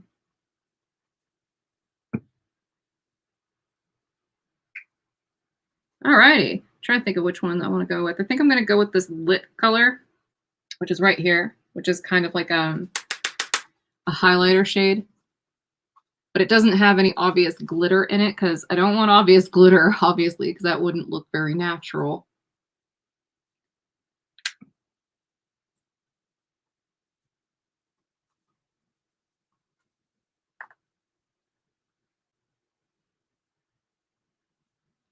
And you can feel free to talk, Nigel, because when I get to this stage, I'm gonna end up getting kind of like lost in the details of making sure this looks okay. Okay. Yeah. At the moment, we're just discussing lip filler injections. Oh yeah, go ahead. Speak out about it. Well, let's see. Where is it? Jody asked how much it was. Pamela said it was about $500, and Pamela answered before I could look up. It was the for me the lip filler was approximately in that ballpark of about $500. I only had a vial though. Like they make you pay by the vial, and I only used one because I was just trying to reclaim some volume. I wasn't trying to go for the whole like Kylie Jenner. So yeah, no, that's just, it's not my aesthetic. I mean, I get it. They kind of want to look like Bratz dolls, but that's just, I just wanted my lips back. That's all. But with the Voluma, because I had cheek filler, and that's the stuff that I was saying I didn't really care for. I have so much extra skin on my face, and I carry it well, but I had so much extra skin that they put 8 vials of Voluma in my cheek, and they could have kept going, and it didn't really do anything to fix the asymmetry. And I was like, dude, we gotta stop. Like, I don't want any more. Like, I don't want to just keep puffing myself up. I just lost over 100 pounds. Why do I want to pay thousands of dollars to look like I didn't lose weight in my face? Right? So, but I highly am super stoked about the lip injections. I really enjoyed them. It's not comfortable when they're doing it. It is a little painful, but it's like a really, really sensitive bee sting, and you will cry. You'll probably need to blow your nose a couple times, and then you'll be fine. But go to somebody who like has a good reputation with injectables, because just because it's minimally invasive and temporary, that you could still end up with scarring. You could still end up with lumps. You could end up with a whole bunch of issues and complications if you go to somebody who isn't good with it, or it could just look aesthetically not good. The lady I went to, Dr. Angelina, is very good. And I think she did a beautiful job on my lips. And frankly, she was doing a fine job with my cheeks too. It's just, I don't think it was the approach for me. My issue is skin and a little bit of volume loss here, but I don't necessarily think I need to really puff up like a chipmunk to live my best life. So your best suggestion is to shop around for people who are the best rated. Oh, for sure. There you go. Go to Real Self. On Real Self, they're pretty good about rating the doctors. And I actually have gone on Real Self and asked people point blank, like, should I get a facelift? Like, I know that if I do, I'm like just at the beginning of it, but I literally have, and I don't want to pinch it too much right now, but I literally have like about 1.5 inches of extra skin on one side of my face versus the other. It's a pretty profound asymmetry actually towards the bottom, and I would very much like to fix it. Yeah, that's about the end of that. I very much would like to fix it. It's a me thing. But it's something where I want to make sure I get plenty of opinions. So I went on Real Self, and the doctors answered very quickly, and I feel very competently. And of course, they didn't all agree with each other, and that's great. I feel like it gave me an opportunity to see the differences a little bit better. Cheryl says, what are you using for eyeshadows? Is that the Tartist? This is still that contouring palette, and I'm basically just contouring my eyes. I did lay a primer down, though, to kind of like be like a protective barrier and to help lock it in place a little bit. So there you go, Tartist. Yeah, but I'm using really fluffy brushes to apply all of this stuff. And it's literally just 2 colors. It's literally just the Sculpt and the Lit. That's it. And I'm just adding a little bit of definition. And that's really all I'm doing here. So I'm going to duplicate this on the other eye, starting with this one. And I'm basically, you know, I'm not applying darker colors. I'm just trying to build this kind of strategically. So I'm starting with the fluffy brush under the eyes and on the crease, then this mid-sized fluffy brush And then I'm taking this one, I'm not putting any product on, and I'm just kind of windshield wipering it. And then this one, which is the smaller brush head, I'm going in one more time and then just blending, blending, blending, blending. Did I put stuff on this? I did now. Okay. Mm-hmm. Sun Roman says, Heather, would you recommend an aesthetic plastic surgeon? I don't know if that is, I mean, I think that that's basically what you'd be looking for. I have not actually had any facial plastic surgery yet. I'm still in the like getting recommendations and opinions and researching phase for myself as well. Because the only thing I've had so far in my face are injections. And the person I went to was very well known for that. She is an aesthetic plastic surgeon. She's dual certified. And that's very cool. But yeah, I'm still, I don't know. I have to, clearly I need to research more. But I do know that the one guy that told me I had Snoopy dog boobs was an aesthetic plastic surgeon. He was dual certified and he had hospital privileges and all that other stuff, which are all good things apparently when you're looking for a plastic surgeon. But not good bedside manner. He had no we say. bedside manner at all. I still have my sad Snoopy dog boobs. That story will never not be funny to me. I mean, I know it's slightly enraging, but it's still so, like, it sounds like something like that people should know they shouldn't say. Like, I understand when I gaffe as an autistic person that people are just like, oh wow, she's so awkward. But when you're in a position of power and clearly not autistic and you do that just because you can, it's its own thing. It's not cool. Oh, it's funny. Speaking of awkward, I was looking into remember that show I got you a couple episodes in on, Believe Nothing with Rick Mail? Yeah. I was reading up on it, and the main character, Dr. Hannah Awkward. Dr. Awkward is a palindrome, as is Hannah. So she's got a double palindromic name. Fun stuff. Just that. Thought that was a nifty bit of writing and character creation. Okay, now I gotta apply some of this stuff, that lit color that I mentioned earlier. And I really want this to look very, very washed out. Like, unlike the really super colorful looks where you don't want to blend the whole thing all over because it'll just make everything really muddy. This is kind of different because we sort of want it to look like that. We want it to be hard to tell where the makeup has actually been applied, like where the edges of it are. So I'm taking a bigger brush. This is the mini cheek again that I used earlier. I'm literally just, and this is a very soft brush. All of these brushes, you probably see me doing a lot of this and you're like, why are you doing that? These are all very, very, very soft brushes. And I prefer to do that because I like to do a lot of strokes on my eye makeup. So I needed to be minimally abrasive. So that's what we've got going on. Super, super, super, super subtle. And I might even take a little fingerful of this because it'll apply a little thicker if I use my finger. Just get a little bit of extra sheen out of it. But that's just my taste.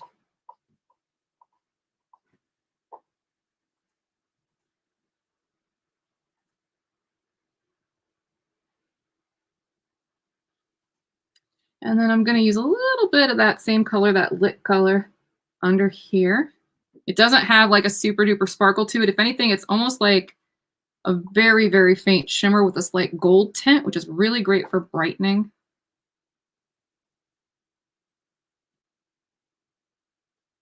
All right, I'm checking out what's going on here. Looks good so far. We're almost done. I think all I've got left is lips and mascara. I'm gonna put a little bit of extra on this. That's it. It's driving me bonkers because it does not want to go into hiding. Like we'll get super close and then it reveals itself. All right. Close though. We're getting close. I'm going to go ahead and curl my lashes now.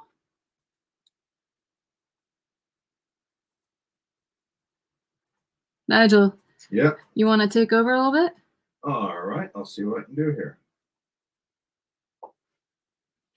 All righty. Karen says the full makeup, no makeup look. That's right. No makeup look, so many products. Lol, says Cheryl. I know. I'm not really good at doing no products. Like I have all of these products. I absolutely want to use them. Looks perfect for my monitor, says Liz. Yeah, good stuff. Heather does an amazing job with her makeup, I think. And it first stunned me. It really stunned me how long it takes to look like you're not wearing any makeup when putting on makeup. Well, that's why I try to only wear makeup when I really want it to look like I'm wearing makeup. For me though, like this is kind of a compromise. Like I always try to do an alternation scheme where I do like something out there, super gonzo, to something a little bit more work appropriate, and then back and forth and back and forth. So even with these live streams, you can see that I alternated really, really intense looks with ones that were a little bit more demure. And that's just because I want to make sure that I'm representing both sides. But yeah, the minimalist, this is minimal for me. Like this is only 1, 2, 3, 4, 5, 6, 7, 8, 9, 10 products, which I know is a lot. I know that's a lot for some people, but you know, I'm used to using a lot of products because I am not, this is literally a get ready with me. Like this is just the appetizer. And then the main course is that I have to be under studio lighting and take a bunch of pictures of myself. Or if it's still nice and sunny outside, I will go outside first and take some images so you can see what this looks like in full sun, because that's the real test. But this is for photography. So I am not going to cut corners unless I'm doing a video specifically to review like a single product and see how well that single product performs on its own. But this is different. I'm literally getting ready for a photo shoot. It just happens to be a very minimalistic makeup routine. Sharon says I'm barely 4 foot and 48 and break the rules every day. Good for you. Yes, very good. And Cheryl and a couple other people have asked, how do you keep your eyelashes curled? Mine won't hold at all. Mascara helps a ton. For me, they don't hold more than maybe like after I take my mascara off, it's over. But yeah, I curl them when I wake up in the morning, and then I curl them before I do my makeup. So you can see that they have already like, and I had to do it again anyway. And this one's doing something fun. Like these two in the middle here want to clump together, and I haven't even put anything on yet. So this is going to be a fun one. I think because we're going with light makeup, I'm going to go with a really light colored mascara. Liz says I never put in this amount of time, lol. Well, to be fair, Liz, you're not doing a live stream at the same time. Yeah. This would be a lot quicker. This would literally be 20 minutes tops.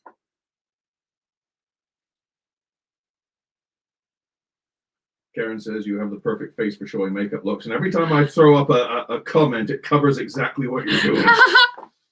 This is just a tinted lip balm. This is Clinique Whole Lot of Honey Chubby Stick. Just tinted lip balm. And then for mascara, because I don't want it to be really, really harsh. I'm not wearing eyeliner or anything. I'm gonna go with this burgundy colored one that I barely ever get to use. So I like using this one for softer looks. There you go. You would think that it would look really weird, but it works really well. It's also really hard to find this color.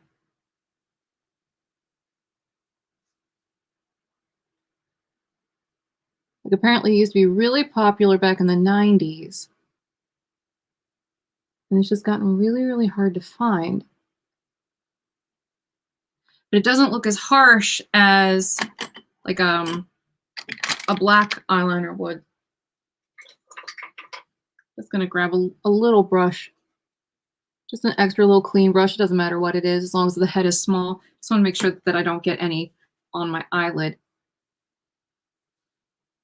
This is a L'Oreal product. This is the Voluminous Original in Burgundy.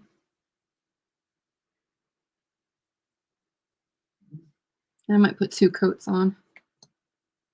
I am wiping off the end of it on a tissue just to prevent that little clump. Until I got some on my finger. That's all right.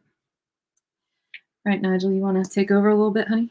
All righty. The eye stuff is really painstaking sometimes, and I don't want to make a mess. All righty. Do various makeup tips flying back and forth. I love that. Between any good ones? I can't even begin. They're going so thick and fast. It's hard for me to keep up.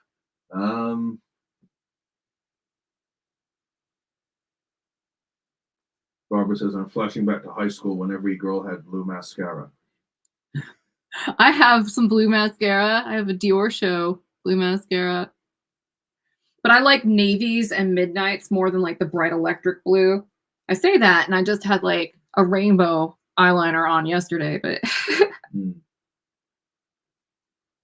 Various discussion of Yves Saint Laurent mascara. Oh, Erin said I had neon yellow. Oh, that would be interesting. That must have been quite a sight. I would not be able to pull that color off. I love yellow. I love yellow. I love orange. I love bright, happy colors. They do not like me. It takes a lot of work to get those colors to look okay on me. I don't make mascara like that anymore. That was in the 90s. That yellow one? Yeah. Yeah, I mean, it was tough enough to get this burgundy one. I found somebody who was selling it on Amazon.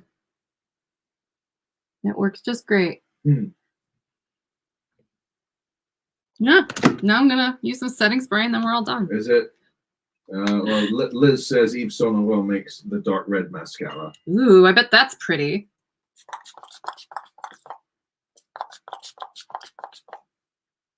I'm using a Dewy set, which is a Anastasia Beverly Hills product. I'm almost done with that bottle. I bought a backup already. I use it a lot in the summertime or when I want these kind of dewy looks. It adds some of the shine back. So if you thought I went too matte, this will help.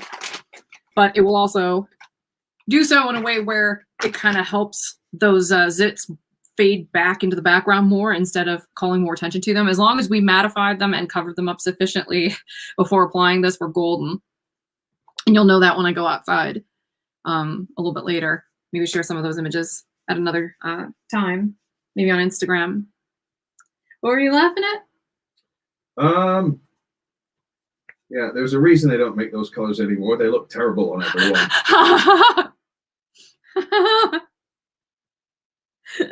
But they sound intriguing. Oh yeah, undoubtedly. All right. Well, that's it. That's, you know, I think the issue is really the zits. If I didn't have the zits, this would be a lot simpler because it's a lot easier to pull off these dewy looks when you have really smooth skin. But I have wrinkles over here and zits all up in here. And it takes a lot of strategizing and just kind of being really painstaking about it to get it to look right. But yeah, like Nigel said, it's an awful lot of work to look like you're not wearing makeup. But yeah. Kristen says, Pataday eye drops for allergies is over the counter now. I'm sensitive to everything and I can use them. You just have to wait 15 minutes before putting in your contacts. And Erin says, what is the dewy mist spray? That is a setting spray that adds a little bit of shine and hydration to your look. And mine's still drying. You can kind of see some of the spots here. And this is from Anastasia Beverly Hills. It does have a scent to it. I know that they make a version that's like pineapple scented. I'm not sure what this scent is, but it has a scent to it for sure. It does kind of evaporate once it's soaked in, though. Karen says you cannot see the zits now. It looks great. Thank you. That's like 3/4 of the battle. I honestly find it much easier to do full coverage looks because with the zits, because obviously the foundation does most of that heavy lifting, and then the rest is just, you know, the cherry on top. There's no room to hide. I didn't even use a foundation, right? So there's no room to hide. And that, you know, I tried to make sure that my freckles were still showing through, and to really pull that off, it takes a little bit of mapping things out, you know, assess the problem zones, and then realize that your goal is going to be mattifying those so that they kind of fade away. And then you want to kind of make sure that they're symmetrical on each side. So if you place a little bit here, place a little bit here, just to make sure, you know, you don't call attention, especially if there's a different shine level and you're playing with the shine. And you can see how this whole thing started off very, very shiny. And then I just kept applying mattifying products on top of it in a way where it really minimized that in strategic places and let it really shine through in other places. And then that's what the eye makeup looks like. Kathleen says, do you find pressed powder or mineral powder better? I tend to prefer really finely milled, regular, like loose powder. I do like this finely milled, like Pat McGrath stuff. The By Terry stuff I was using yesterday was very, very good. But I tend to like regular setting powder more than the mineral powders.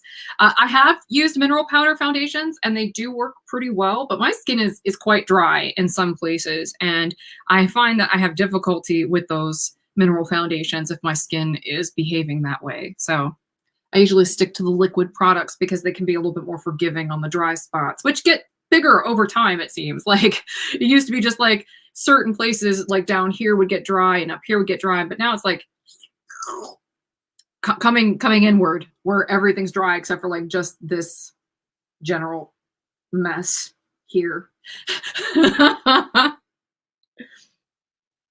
Anything else going on? I want to go split screen with you again. All right. Since we're almost done. All right. Were there any other comments that you'd like to highlight? Pat today is a lifesaver. I have awful allergy eyes and dry eye syndrome.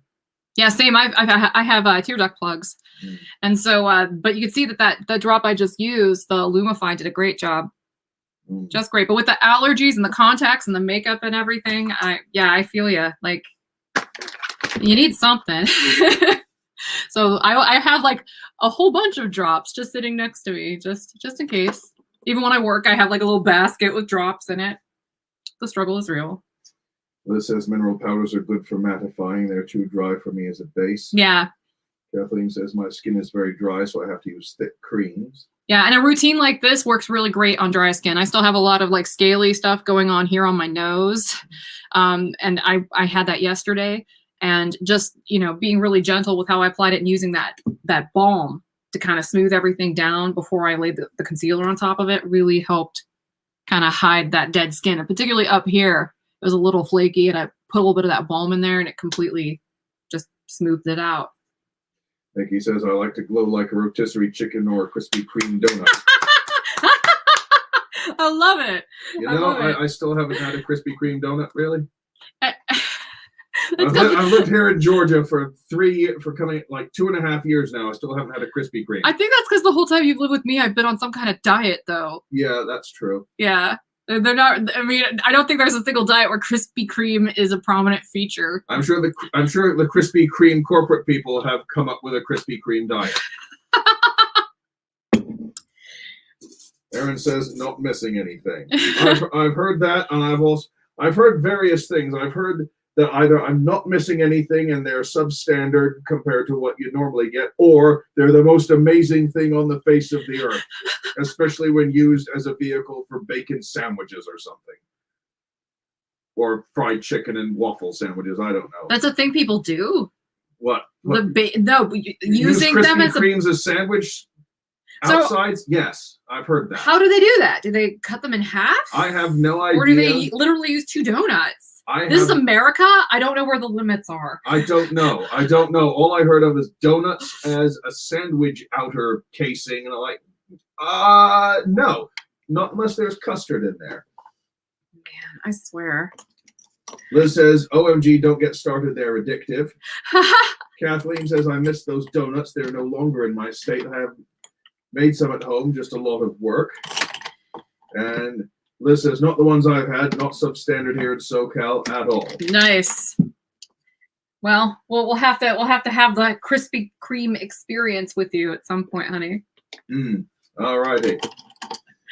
That would be funny. We could buy them for a live stream. Then you could be like, Oh, yes. British man Nigel reacts to Krispy reacts to American donuts. Kreme. Oh, like a bagel, they cut them in half. Some says they cut them in half, another says they use 2 donuts. My daughter made a burger out of it, says Megan. Oh my goodness, I couldn't. I mean, I definitely couldn't now, but I don't know if I could have done that even when I was bigger. Just because that sounds like a recipe for a nap. Well, I'm still trying to wrap my brain around chicken and waffles. I think if they're done right, they could probably be really complimentary. Because get a little bit of syrup on the chicken, it's still really good. Serena says, I'm too Yankee to not appreciate Dunkin'. I actually love Dunkin' Donuts. I know John is a big fan of Dunkin' Donuts too. I like their coffee. Their coffee is very good. And I really like their plain cake donuts. I'm so boring. I love plain cake donuts. Well, the one, we used to have a great one, an independent donut shop on Portage called the Donut Factory. That was very good. And then there was another one that used to supply our high school, and they would have these chocolate peanut butter donuts that would be chocolate cake with a thick layer of peanut butter and a thick layer of chocolate frosting over. Oh, fantastic. Yeah, all of this sounds like it isn't part of my sleeper diet. None of it sounds like any kind of diet where you'll survive beyond about 50. But, yeah. Yeah, which I'm creeping up on. But anyway. Yeah, my diet consists mainly of protein shakes and coffee. And by the way, I'm so proud of me and Nigel because during this whole week, in preparation for the live streams, we haven't missed our workouts. Yes. Like, we've gone to all of the workouts that we were supposed to go to. We rearranged them so they would be in the morning. I'm actually still wearing workout attire. It is quite frumpy. But I'm so proud of us for being able to keep that up, even though, as I've admitted openly, I hate working out. It's like my least favorite thing to do. I can't even front and be like one of those people. It's like, I'm healthy now. I love exercise. You'll love it too. Just give it a try. No, I hate it. I can't stand it. I wish I could be basically doing anything but exercising, particularly when they put me on a machine and then I feel like a hamster on a wheel. I'm just like, oh my God, the monotony. And you have the audacity to put CNN on. Like, I need something more exciting than that. Like, even if it's just some trashy reality show, it's the afternoon. They should put like a judge show on. I would be all about that. So, some Maury, who's the daddy, anything like that would be more exciting than watching like C-SPAN or whatever it is that they usually put on at the gym. To address some points here, did Nigel say he's approaching 50? Yes, I turned 47 this year. Let's see. Serena says the best Winchell's donuts, the best ones in Southern California. Is that the one that's got the gigantic donut building that you keep seeing in Hollywood movies? And Catherine says no chicken and waffles in Nebraska. We eat chili with cinnamon rolls. Used to be a standard high school lunch item in Nebraska and Kansas. Okay, I've got to ask this. At what point did they start doing things like chicken and waffles and chili and cinnamon rolls here in the USA? Because I don't remember any of that stuff when I was growing up in Ohio. But then again, I grew up in Ohio. I would like to counter with English people eat tuna and sweet corn on pizza. English people put baked beans on pizza, Heather. They have split pizzas that are 50% tuna and sweet corn and 50% baked beans. Oh, okay. Serena says no, the big donut building is Randy's. Okay, that's fair enough. Julie says, wait till her arthritis gets really bad. The endorphins from exercise makes morning bearable. Well, Julie, we both have arthritis, and yeah, we're getting there. Yeah, I mean, I do feel, I agree. You're completely 100% correct, Julie. Honestly, like and he could probably attest to this. I'm always like, grumble. Yes. I am grumpy cat in the morning. I need like, I don't know, 3 gallons of coffee. Only a slight exaggeration. I need to be awake for longer than, you know, a couple hours before like I stop being grumpy cat. I'm just not a morning person in the slightest. On top of that, I have plantar fasciitis and arthritis. And so when I wake up, I'm like, why? I have a hard time not just wanting to sit there in the bed and just trying to soak it in for a little bit longer before I have to go out and make my joints move. What do you mean, Ribena? It is one of the greatest substances in the history of the world, Julie. You have to dilute it. That's the problem. I see so many people saying Americans trying British snacks, and they get the Ribena and they pour it straight out and just drink the syrup straight. No, you have to dilute it 4 to 1. Let's see. How about in Cincinnati, Ohio area, they put cinnamon in the chili where Heather won a chili making contest putting cocoa powder oh my gosh, in her chili. This is a silly story though, okay? Because I won a chili cook-off in the most cynical fashion possible, okay? So my friend Spencer and I'm putting on Anya in Smoke Show R, by the way. We got 2 wigs I want to pair this look with, so this will be the first one. Available for pre-sale at sisterwigs.com. But anyway. I'll give over the full view to you, my sweet. All right. Hold on. I'm getting distracted by hair. Give me just a second. I want to part this a little bit better. Barbara said it would be awesome to get out of bed and not walk like Frankenstein. Oh, I can sympathize.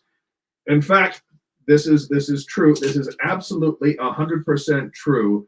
I get out of bed in the morning and think, right, got to make coffee. And then Heather and I both launch into our coffee good. Coffee good. Okay, that's my little interruption. I don't know if you saw what I did there. I haven't applied any product to this wig, but I just parted it a little bit softer in the front because this isn't rooted up here. So you'll want to make sure that you adjust the part so that way it looks really nice and neat. So this is Anya in Smoke Show R. Do a little turn on the catwalk. I was saying something and then I completely got sidetracked. Do you remember what I was saying earlier?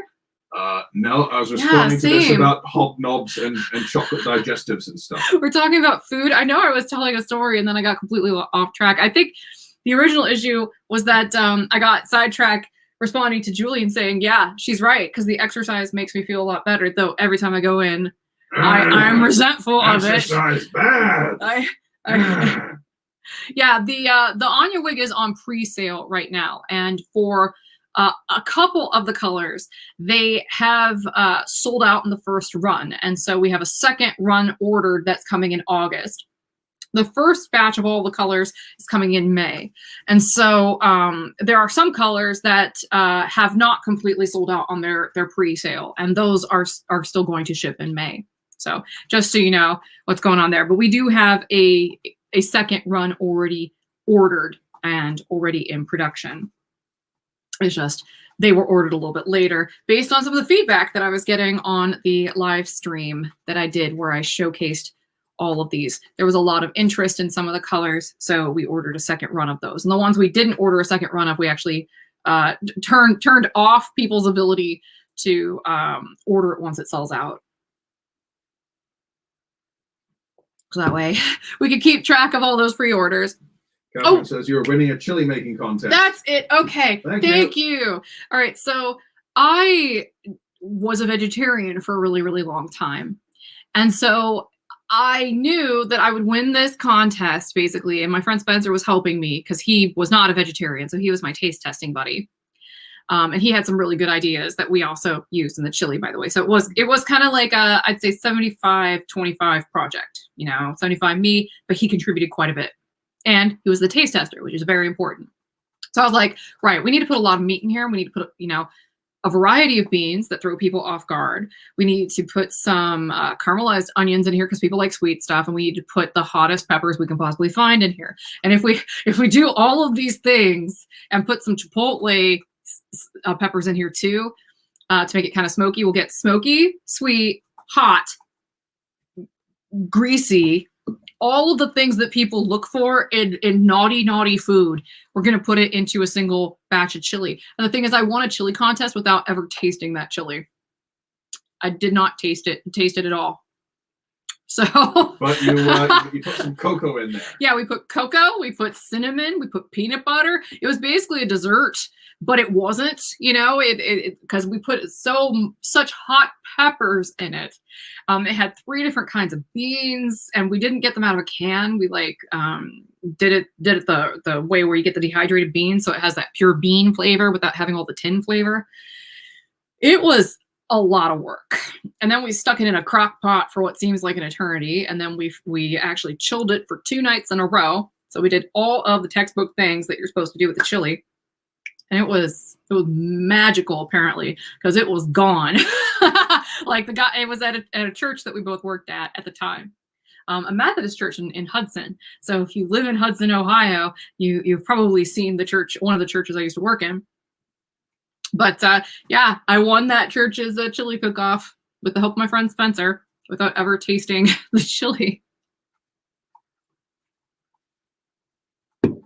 So, all right.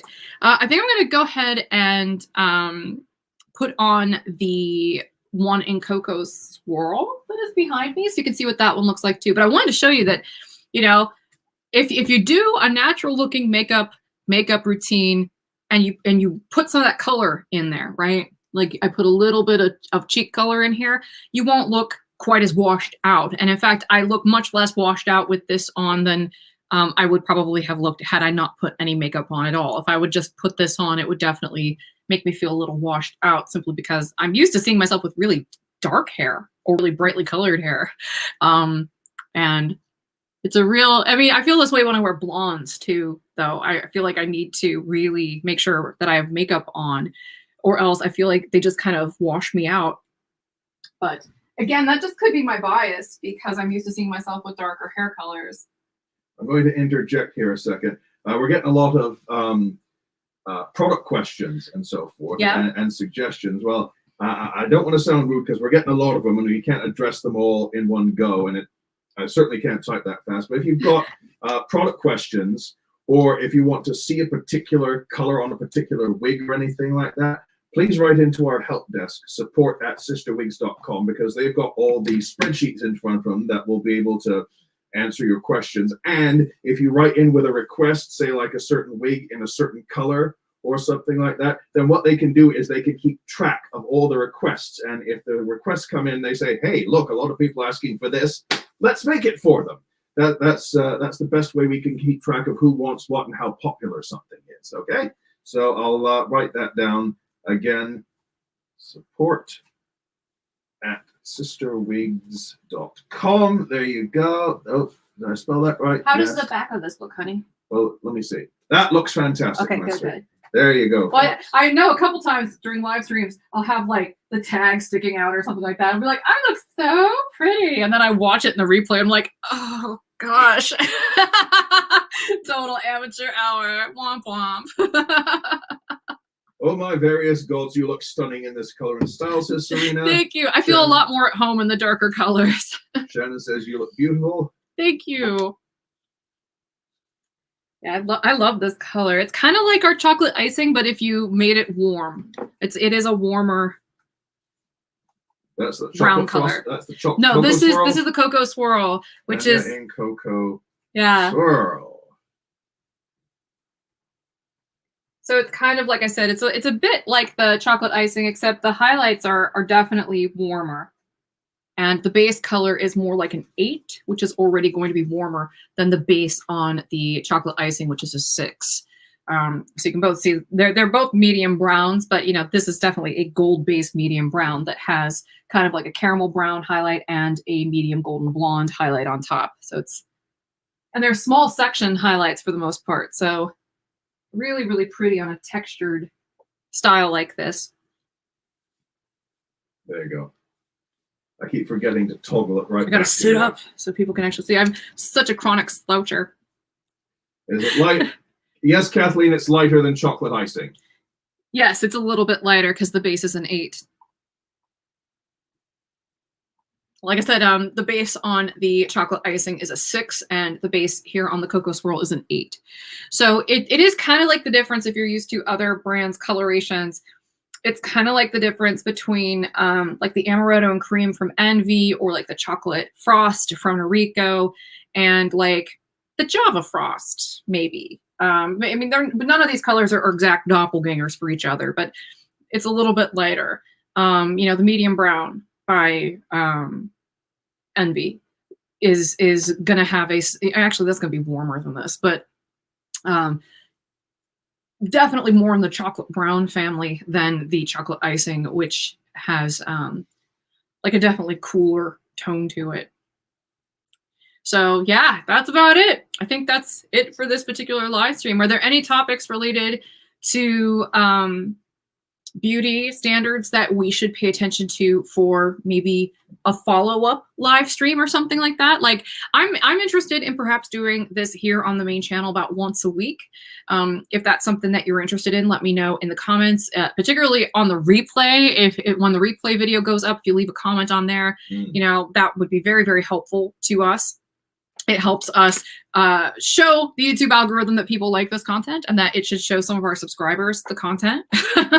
You know, right now that's the name of the game, is just getting my subscribers to get notifications that we made content. Because as I mentioned in yesterday's live stream, YouTube has really stopped doing a lot of that on behalf of content creators, and now we really have to just put it out there, like, hey, we need to know what your interests are more specifically, so we can better craft this content to make sure that you absolutely can't stand to miss it.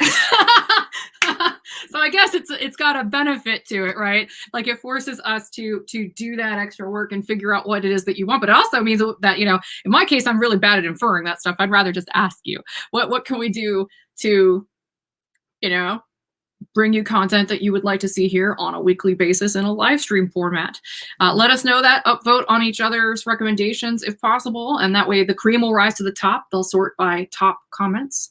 Other than that, I'm pretty much done. I want to take this look outside and take some photos, but I just want to show you that there's no creasing, no caking. And hopefully at some point I can figure out how to hook up the phone camera, because it's much more HD, and then hopefully maybe you can see even more of that, because I take a lot of pride in the fact that this looks pretty good, and I think you missed some of that when the camera doesn't pick it up.